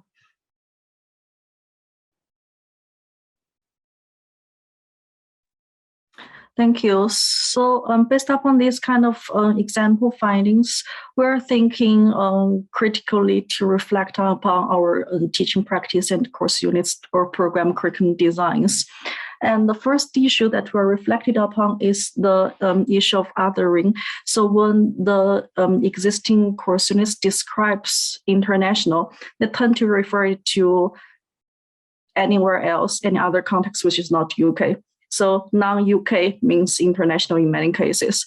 And this type of perspectives could have the issue of othering, which will reinforce the divisions and perhaps the differentialist perspective among our students as well. So they emphasize on how different we are and also the boundaries and the gap between two different entities, either it's based upon nationality or from countries or race, rather than exploring the connections, the possible connections in the creative dialogues and the interrelations between cultures and countries or national contexts. And this could all risk the issue of essentialism, which has been widely discussed in the intercultural field. And also, there could be a space for us to reflect upon that whether our thinking, understanding, and practice of international could be grounded more explicitly in ethics. For example, do we want to introduce students to international methods in their engagement with literature? Do we want to invite the course unit designers and teachers to be more ethically oriented when they design their course reading materials? And also, I think that there might be a space that for us to focus more on the inter aspect rather than only the national or nation aspect of international in that term, because the inter part of the international could provide us a more transformative, creative space to think about what is possible and what kind of dialogue we could bridge in international education. And the last bit of reflection that we are currently thinking about is that whether international only provides the content of materials from different country contexts for us to analyze, or they could also provide methods and frameworks or pedagogies for thinking. Heather, next one, please. So based upon these findings and thinking, we're thinking that there is a need for us to reconceptualizing the boundaries of the field of international education, and for us to explicitly and intentionally resisting the normalized notion of international at both pedagogical and research levels. So that, for example, we got a feedback from external examiner, which was really thought-provoking, to ask that if our students' dissertation topics is situated in one national context, does it make the dissertation not international at all? And also, the concept of international in international education is under theorized. When people tend to, or some, I think some of the course units that we have here tend to use it as a term for the field or for as associated to the program, and a more clear theoretical understanding of what international might be could be provided in order to support the development and the delivery of these course units. And in this way, I think that our exploratory project could provide a situated, practical-driven exploration for denormalizing and developing a diverse critical understanding of what international might mean. Okay, so as I mentioned, the study is still ongoing at the moment, but we'd also like to throw out the question to you: what do you think international means in international education? So we'd like to sort of finish with that, but also if you've got other questions, then obviously we're happy to answer those as well.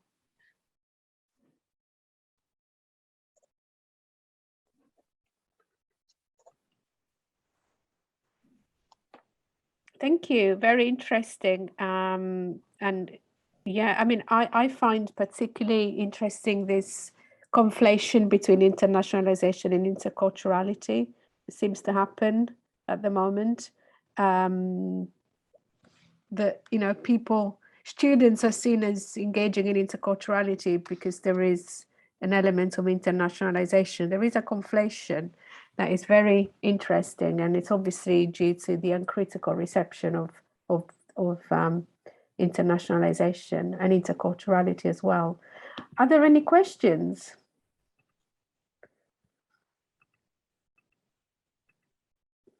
Or would anyone like to answer the question that was posed by Min, Heather, and Jenna?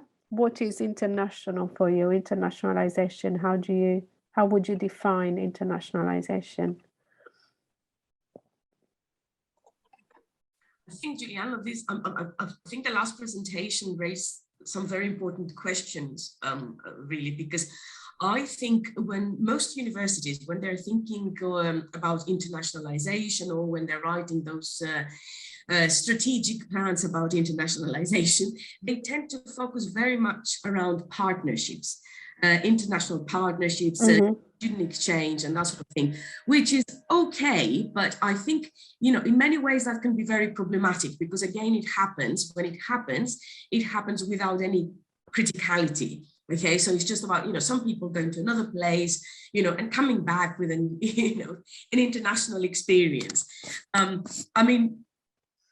I think we need to be thinking more about, how the international is addressed in research, how the international is addressed in teaching, in pedagogical spaces, in supervision. I think there's some very, very big questions there. which have gone astray in higher education, because simply the emphasis is on, generating income, and, bringing in international students means income generation. That's what it's all about at the end of the day. And unfortunately, in my experience, and I'm going to talk about that in a minute, I think international has been associated, 99% has been associated with foreign. Okay, that's what it has meant for me. Well, not for me, but it has meant to other people, and in the context where I have worked. And I mean, ideally, international, it's a quality that I think everybody should be aspiring to within the global university and the global world, aspiring to have an international cosmopolitan identity. But unfortunately, we're not there yet. And it's interesting also how sometimes this notion of international oscillates from something positive to something negative. Like, for example, when it comes to cultural capital, or symbolic and educational capital of researchers, when it comes to promotions, for example, I mean, it is an essential requirement for anyone aspiring to or applying for a chair to have international reputation, to have work of international standing. But when it comes to the everyday life of the institution, and the everyday life, the working lives of migrants or international staff, if you wish, I think international comes with a negative connotation. Is someone who doesn't know our ways, is someone who's different than us. Okay. So that, I mean, these are the thoughts that I just wanted to share. I think it's interesting, the othering of international staff and students within these courses of internationalization and having an international reputation and intercultural learning within overt practices of othering going on within the university. So I think, these are all very, very important issues that have been raised today, I think, in all presentations. I think there is, what do you think, I'm looking at a question in the chat. What do you think international means in international education? Okay, is that a question for all? That was the question from our final slide. So okay. Yeah, I don't think we're going to answer that today. Well, I know my thought is that, international education at the moment, it's interpreted as having international content and international students, but that doesn't mean it is an international education in the sense that it's not underpinned by what Maria called cosmopolitanism or having an international identity. It's, I would say, maybe a commodification, that's how I see it, it's a commodification of internationalization and interculturality within a neoliberal academic context. So that's my that's my definition. I don't know what there is an answer here. I'm not trying to answer that question. This is in the chat. I think what you mentioned about the othering in the presentation when talking about international does make me reflect on where I am in my own research practice. It's thought-provoking. Just want to say thank you. So nice comment here. Thank from you, Ken. Is that Ken? Yeah, Ken. Thanks for the comment. I mean, I think it is interesting to reflect on this kind of fuzziness that internationalization is often something that everyone seems to have a feeling for what it is, but when we come down to actually trying to define it, it's quite challenging. And it's kind of positioned as this normative good within institutions and within our teaching processes, but that kind of unexamined definition of international is kind of rarely one that's advantageous to those that are most marginalized, and kind of gives us the opportunity to make that cloak, to put the cloak over what it is we're actually talking about. And I think that's kind of what we were seeing in this analysis, was things just felt fuzzy and undefined. And I think this is why it is conflated with interculturality, because interculturality is also fuzzy and undefined and contested. And I think this is when they become conflated and commodified. Urania, your hand is up. Apologies, I didn't see that. It's okay. I wasn't able to join the whole presentations, but I picked up the question, and I hope it's relevant what I'm going to say. I have strong feelings around the international in some ways. I think it has been colonized by institutions, neoliberal institutions, as you mentioned the concept of neoliberalism. And that's, I think it's quite important when we define it, when we try to define it, to see whether we talk about policy or from which angle, or whether we're having a philosophical discussion. So it's yeah, I think it's important to see the institutions that construct our understanding of the international, and of course, and from which country's perspective, because if you talk about the UK, often it's has a colonial view of the international. If you talk about the European Union, for example, sometimes it depends from which country's perspective you're looking at into, because their power dynamic is there, and some poorer countries, they may see the international as a modernization agenda, or, but again, it has specific, it imposes specific interpretations of higher education, rather than an understanding of how somebody from a philosophical point of view is seeing it. I don't know if I'm coherent in what I'm trying to say. Yeah, so I think it is a complex concept, and yeah, it depends. Yeah, from which perspective, from which country you're looking into that. The power dynamics, we shouldn't forget about power. Yeah, and it can be a bit of a trap to look at it in an apolitical way. So yeah, that's some initial thoughts. And of course, the international organizations have a major role here, like the OECD, the World Bank. And are they about education or about human capital theory? And again, the power dynamics there, and the competition around nation states.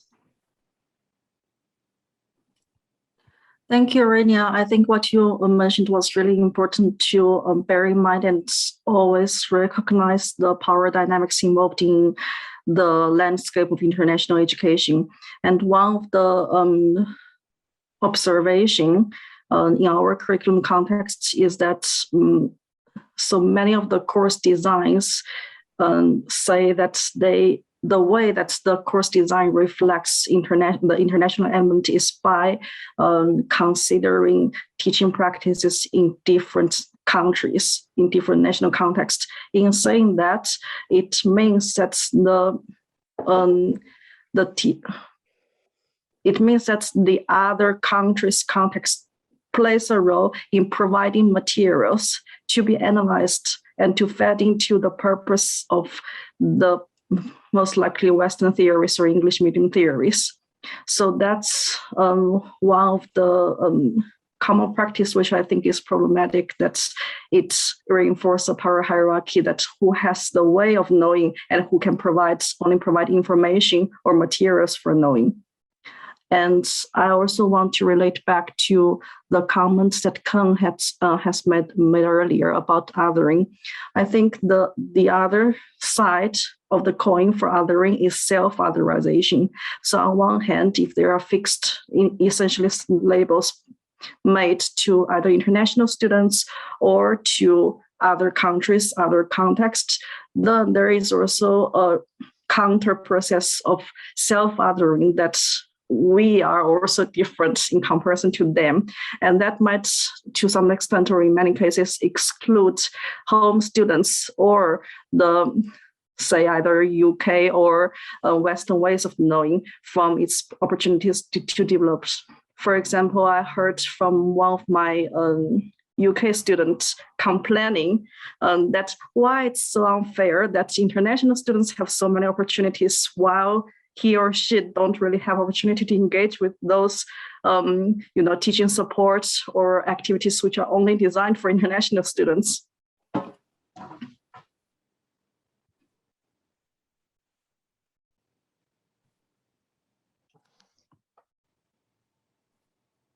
Well, that is an interesting comment for sure.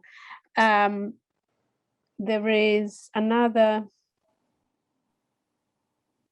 so I'm just going through the chat. In search for international teaching and international research concepts within curriculum content and course design, what are you hoping to find? This is from Paula. Question from Paula. Yes. What are you hoping to find? Hi, Paula. Hi, yes, good afternoon, and thank you so much for your presentation.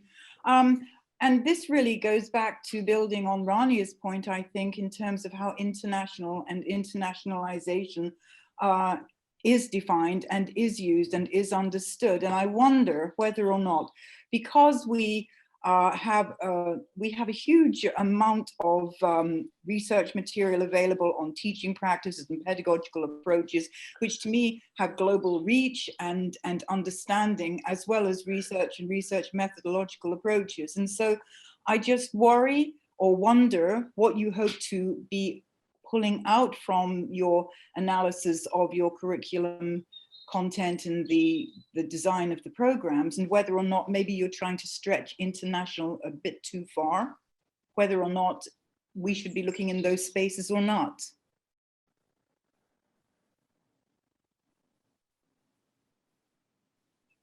It's a good question. I think what we were interested in is that, it's a program that has grown significantly over a very short amount of time in terms of the number of staff involved and the number of course units involved, and was interesting, I think, to us to understand how that conceptualization without guidance, what has it taken on within an existing program? And so I guess maybe our goals were understanding how is this conceptualized in a program in which we haven't had that conversation, and I think that then applies beyond the program into the wider field. When we talk about international and comparative education, what does that even mean? And an entire field that exists without a clear definition or delineation of what the significant word within that phrase denotes. Yeah, I hope that answers your question. Sorry, if I may come in here, because I'm confused, if that's okay. Maybe you understood the question, but I wasn't sure I did, Paula. I mean, you said we've got a lot of material that has global pedagogical material and other that has global applications. I'm not sure what you meant by we, and also I'm not sure about, what evidence exists that this might have global applications. Well, I think we're coming from a background in education where teaching, learning, assessment, and all those sorts of things, really, they're part of my core business. We move and we shift from the dialogical approaches to teaching and learning to a more didactic approach. And this not only has appeal within I suppose, my world, but also it comes from a Germanic context, and these are practices. And certainly when I was on the MA program and we had a lot of international students, their ways of learning were kind of constructed already from having more of a didactic approach to accessing the curriculum. And when they were asked to question, critique, and challenge, it was something that was not part of their natural armament. And so this is where a lot of the Brunel international support structures come into play. So what I'm saying, I think, is that teaching has a very rich, I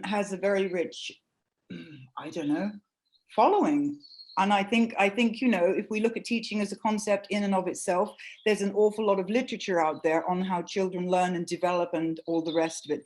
And I think too, if we look to the research field, we have, you know, the whole spectrum that goes from one side to another, which is practiced across the global stage. So what I'm saying here, I think, is when we're looking at international, and we're looking at international as it is construed within the curriculum design and content, should we be looking at possibly more in the ways that the university and the way, it doesn't sit well with me that we should be looking at international concepts of research, international concepts of teaching.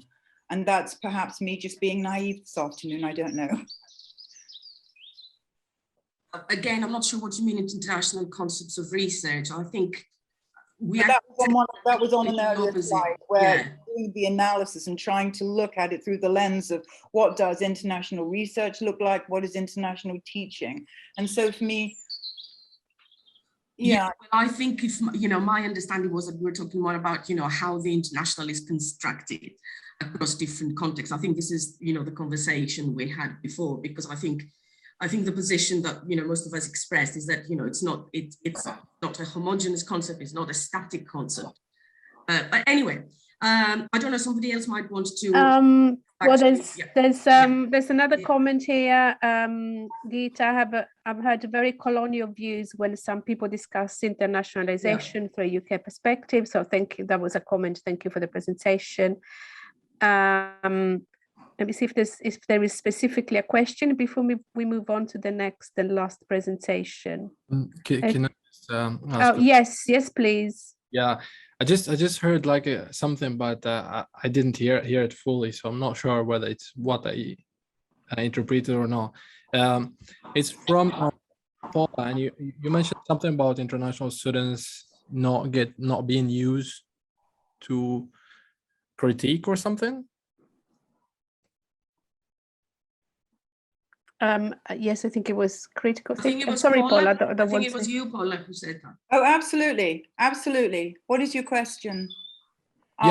This is just experience of being, you know, with some students, and when you're engaging with them in a dialogical manner where you ask them to question certain things.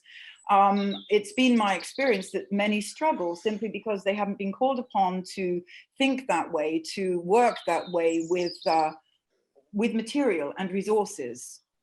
But do they struggle because they are a student or because they are international?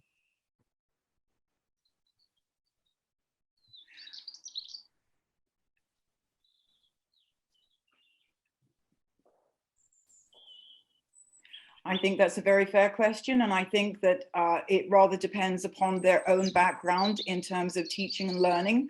But I have seen much more of that from our international students than I have with those. Again, I'm just talking about the programs that I have supported, the MA students. I mean, like I can put you in the context.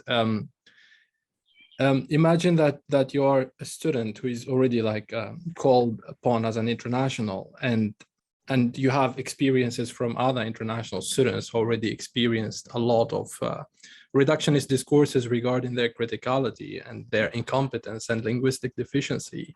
And then you come into a university, but basically this is my personal experience, when you apply to accommodation, they put you in an accommodation that is dedicated for international students only.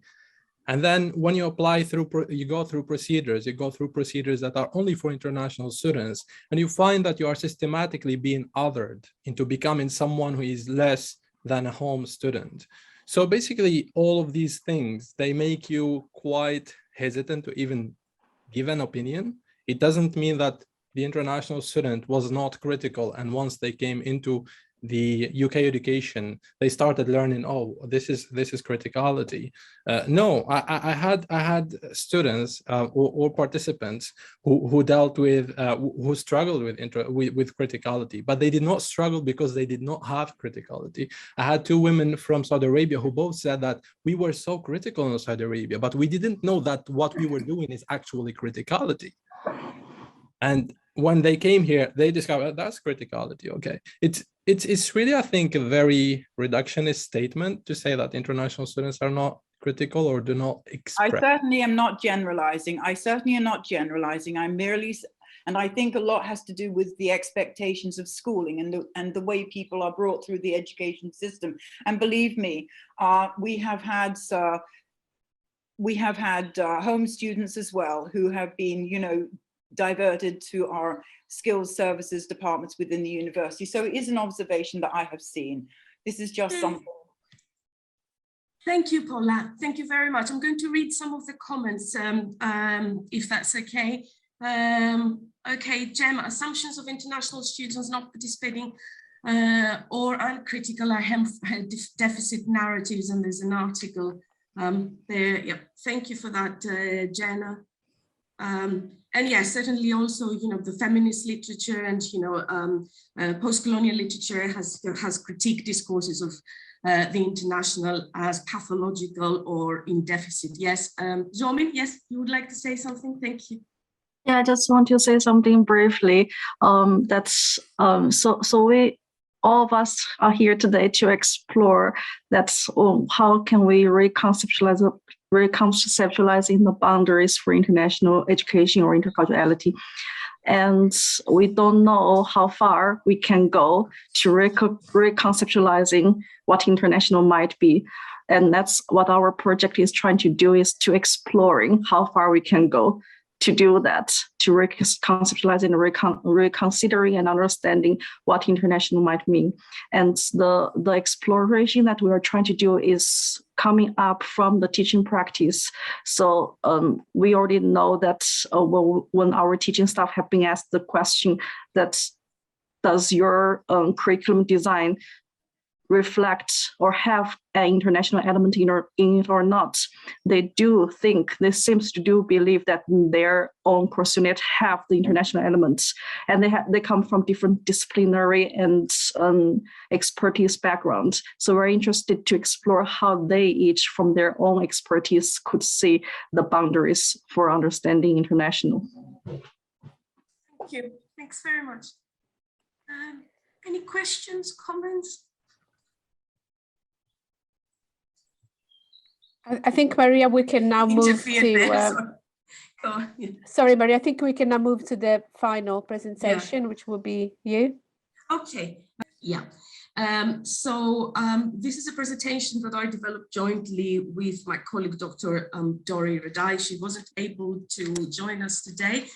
And I feel very uncomfortable speaking about others, because I think that's a challenge that comes also with all sorts of assumptions about the person who's not speaking. Okay, so the title of my presentation is The Object International Others, Intercultural Research on Gender as a Site of Resistance Against White Hegemony, Anglocentrism and Neo-Colonization. And I spoke about this topic before when we actually had the launch of the Interculturality research group.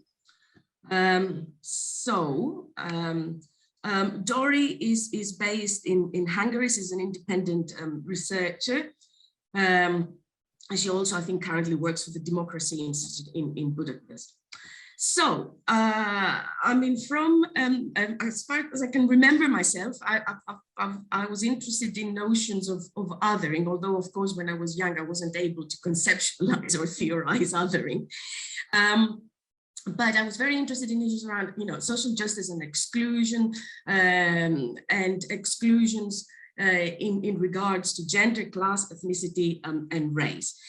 So today I'm going to talk about my experience and Dori's experience as international researchers or European researchers, if you wish, working on international research projects with a focus on social justice and specifically gender. So as we've already discussed, internationalization has been treated as an innocuous concept, good for the university. I mean, we've all come across very unproblematized notions of internationalization, mobility, and academic migration, as well as global citizenship. And also we've heard, you know, some very interesting data, very interesting ideas today about how these notions operate to position international students within politicized binaries of indigeneity, alienation, nativism, foreigner, natural, unnatural, and also how internationals are seen as subjects in the making, subjects that are actually incomplete, and they should be aspiring towards an ideal, which is not being international action. So as I said, I want to draw on my experience of doing EU-funded research. I think, as I said earlier, European research, EU-funded research, particularly the Horizon projects, have opened up loads of opportunities, but they have also opened up, the Pandora box, because I mean, the work usually, well, almost exclusively, I think it's done in English. The reports have to be written in English. So, countries with very different traditions, epistemic traditions, and certainly, cultural traditions, and researchers come together trying to create shared meanings about ideas and concepts where shared meanings actually do not exist. So I think there's loads of challenges, and particularly in my field, which is feminist and gender studies, there are huge challenges because there is a domination of, again, Anglo-Celtic and American an American knowledge, or production of knowledge. There are also, global, this should be North and South inequalities, so, wider entrenched inequalities, which are evident and in every research project, both in terms of, the generation of knowledge, but also in terms of, the relationships within the research team. The other issue is about academic self-colonization, which I think this is more about our experiences, my experience as a migrant academic working, representing, the UK, the lead team in projects, EU-funded projects, and also Doris' experience as a Hungarian researcher working within her own context. But obviously, I mean, both of us had to go through some sort of form of, self-colonization, where, we had kind of engaged, with the language, obviously, with the dominant knowledge, in order, to develop symbolic, cultural, and educational capital and participate in these international projects and the international production of knowledge. I mean, the other issue that I want to talk about is the emotional labor, and the emotional labor of interculturality is almost always associated with the international. It's the international who is expected to do, that labor to try and create meaning, to try to move from this pathological position to another, state where, the state of being not international, or of having overcome, this problem. So rather than creating a space of interbeing where both, home students or home staff and international can actually create shared meanings and work collaboratively, I mean, the emphasis at the moment, and in my experience, both in research and other spaces, has been about, doing that labor of interculturality and trying, to kind of move from a state of incompleteness to a state of completeness and a less pathological position. Sorry. So I think there are two questions that I have been, thinking about. I mean, I haven't been able to answer them, of course, but I think for me they're very central, particularly in relation to EU-funded research. I mean, I've done, research in other contexts, in Africa, in India, and I would say that, I mean, I never felt that, I mean, certainly my experience has been very, very different.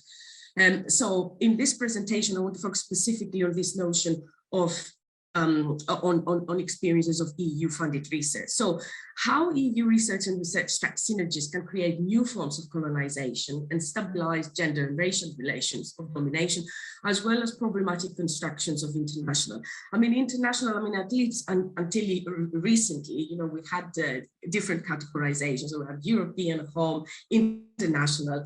I mean, now anyone who's not UK really is international. And as I said earlier, in my experience, international has basically meant foreign. So it's the other who's not UK. And that's irrespective of one's, citizenship rights or state, or the interplay of other intersectional inequalities. Now, for example, I am a British citizen. I have a British passport, but this is not something. My citizenship status has very much been treated as honorary within spaces of EU-funded research and international research.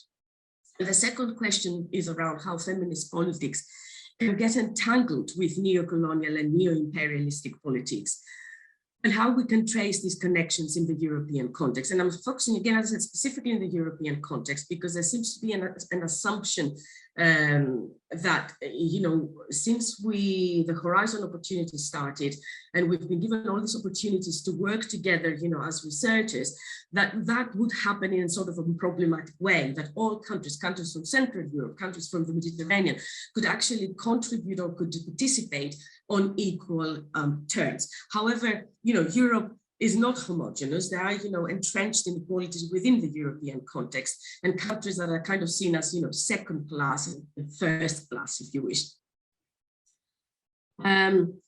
Some of the issues really that came up, in discussions that we had in the EU project. Obviously, as I said earlier, the domination of Anglophonic literature around gender, that has been very problematic. As researchers, doing research in contexts which were not English, like, for example, in Hungary, in Italy, in Greece, where there is very little or no, there is research, but it's not published in English. So obviously, there were issues around generating shared understandings, even about what gender actually means, or what gender equality might mean across different contexts.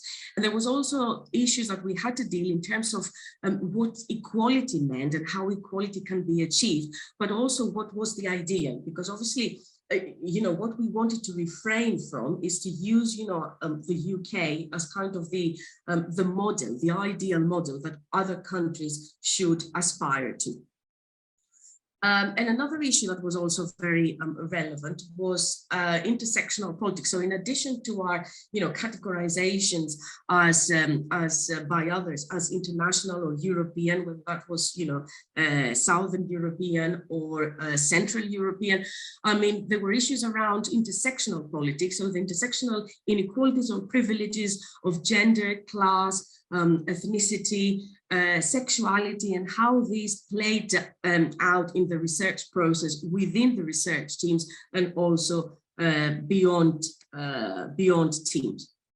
So within, the feminist literature and the postcolonial literature, there is some interesting work. There's a developing body of work around discourses of pathology, and also rescuing of, the colonial girl, the colonial woman, or the Muslim, and also the Muslim girl, and also the second-class European girl or woman.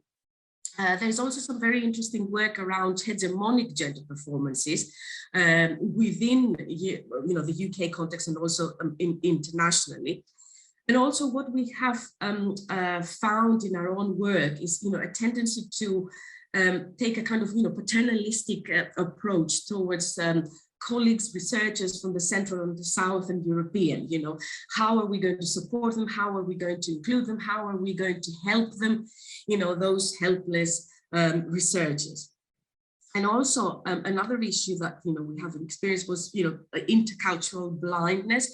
So this inability or lack of willingness to understand the other, the Southern European or international, if you wish, to make also that effort of intercultural understanding. Okay, and as I said earlier, there was an expectation that was had to be done by the international, or that emotional labor had to be done by the international.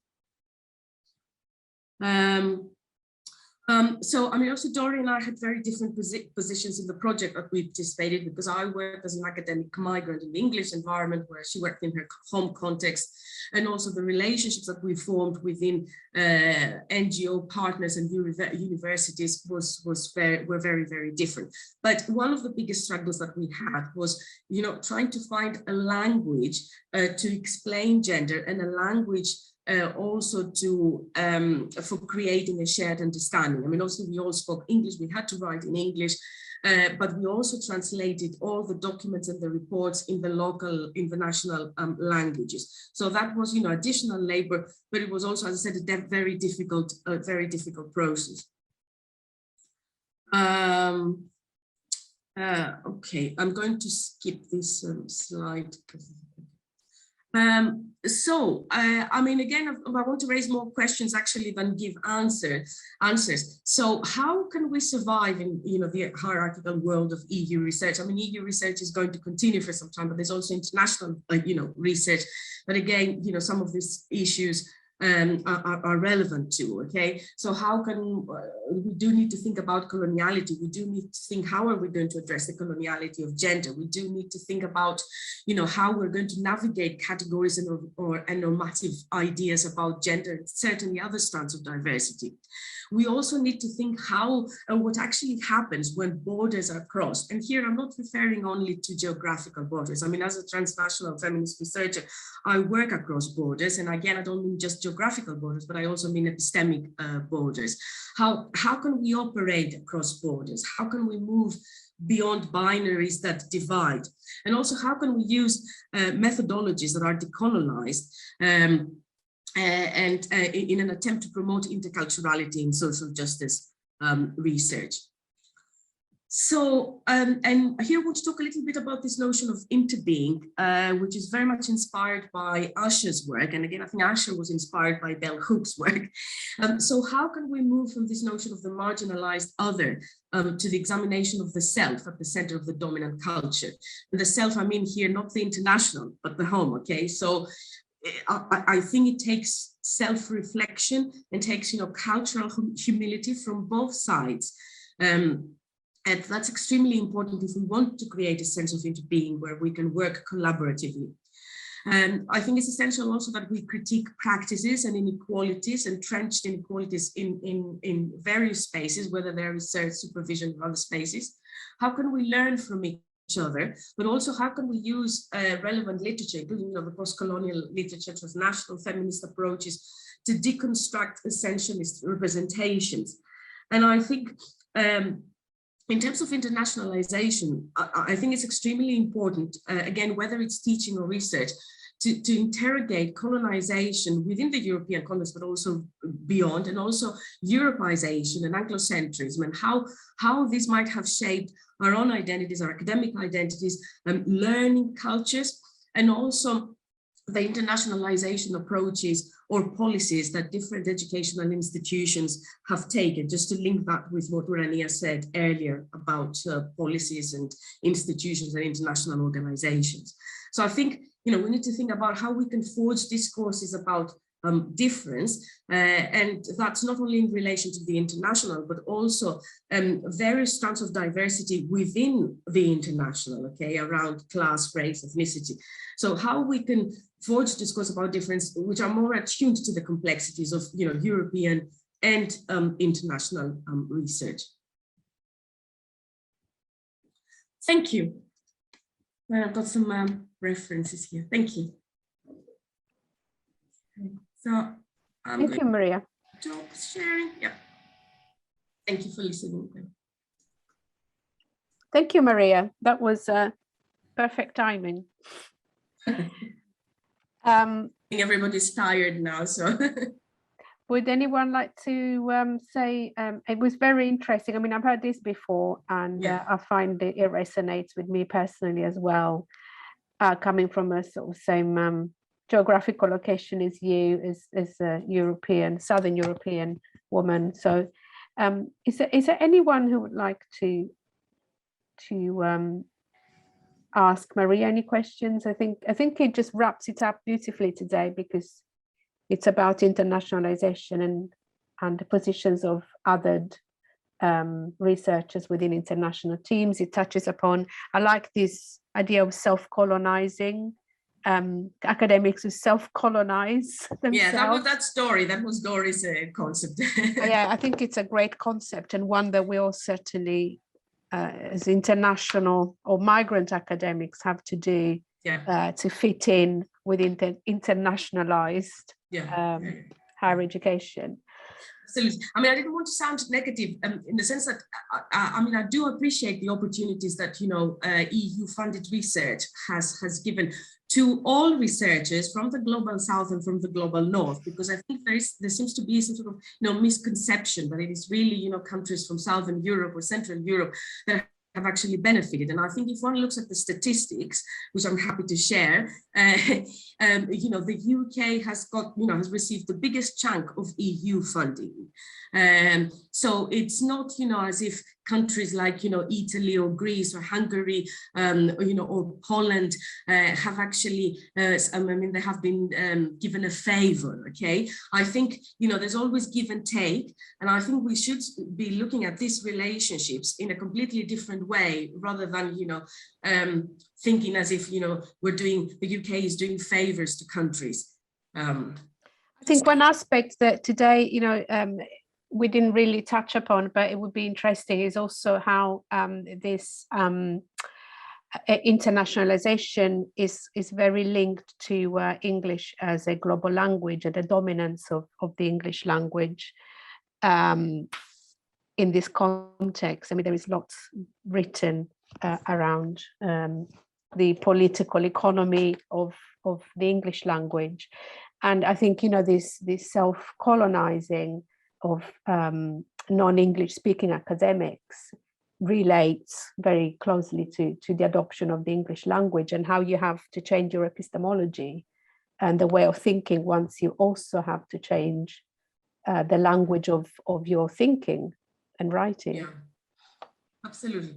But since you've mentioned language, because a lot of, you know, quite often I hear words which are not English, but they have been used widely in the English dictionary, you know, so like, you know, dialogue and dialogical and criticality. Yeah. And actually, you know, they have been used in very distorted ways in the English language, in the same way that, you know, democracy sometimes is used or portrayed, you know, as a exclusively British value, okay, as if democracy, you know, the concept of democracy was generated in the UK and not in Athens. So I think, you know, that's something else that, you know, we have to be mindful, how language and language use actually creates new inequalities and new stereotypical, you know, perceptions, but also neo-colonizations. Yeah, I think it's the language dimension is a very important aspect of internationalization, for sure. And it's another conflation, you know, internationalization is conflated with the use of the English language as well. Yeah. Nessa, do you want to say something and also tell us a little bit about yourself and your work, which is fascinating?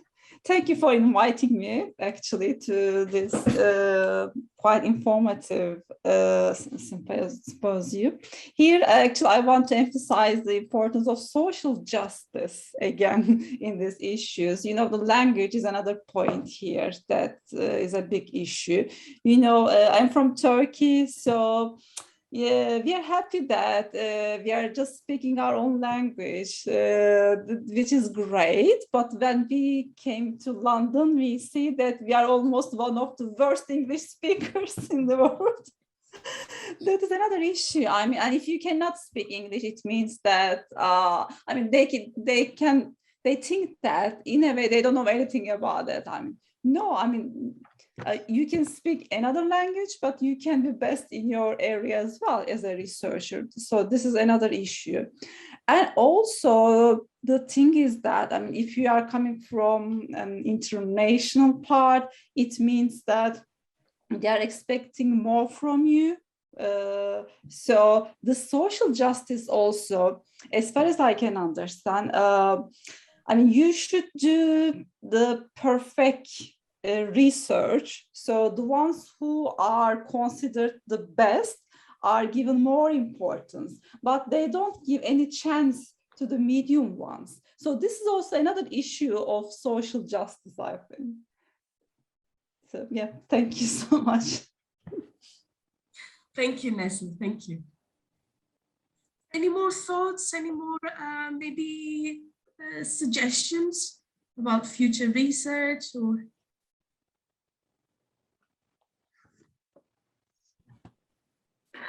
I think, Maria, what you mentioned about the looking at the language role or the role of language and the perspective of language in international field or in understanding international is could be an area that we could explore further.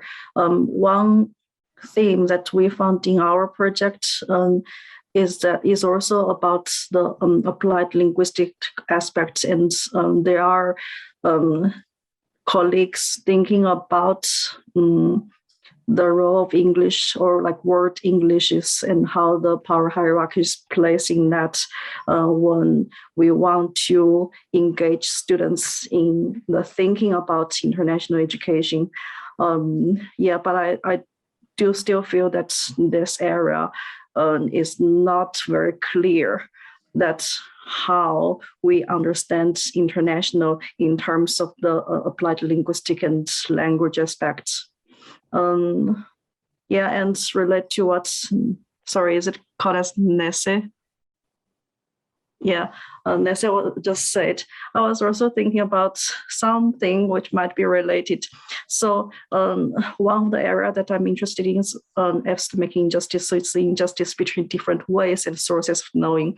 And one of the discussion in the field is about why classic theories become classic, why some of the research perspectives become more successful than the others. Or more convincing by the others? Is it purely simply because that they have better quality, or what are the other larger, systems of factors which determines that whose perspectives will be heard or not? And when we ask students to perform good academic practice in their references and citations, we want them to only cite certain resources than the others, and how we understand what resources is understood as better than the others. For example, if is newspaper or in-depth personal reflection in blog really less valuable than a research article published in a famous journal? So these are just some thinking. No, I think these are very interesting thoughts. And at the end of the day, I mean, this is, I said at the very beginning that this is a very safe space for people to, raise ideas and share thoughts. And I think, I think we're all developing work at the moment. So I think it's very useful and very beneficial to hear different ideas and, different perspectives. Any other thoughts? Okay, Juliana, I don't know if you'd like to add something more. No, I think there were so many interesting ideas today, and I think everyone is now thinking about issues. I'm certainly now thinking about. I mean, from my background, what Min just said about polite linguistics and the use of English. That's what I'm interested in, and also. This idea of self-colonization. I'm not pondering, I'm sitting here pondering, and I think everyone is now pondering, thinking, oh, that's so yes, so much. It was very dense, so much to take in this afternoon, very stimulating. So I would just like to say thank you to everyone for your contributions and your very interesting presentations.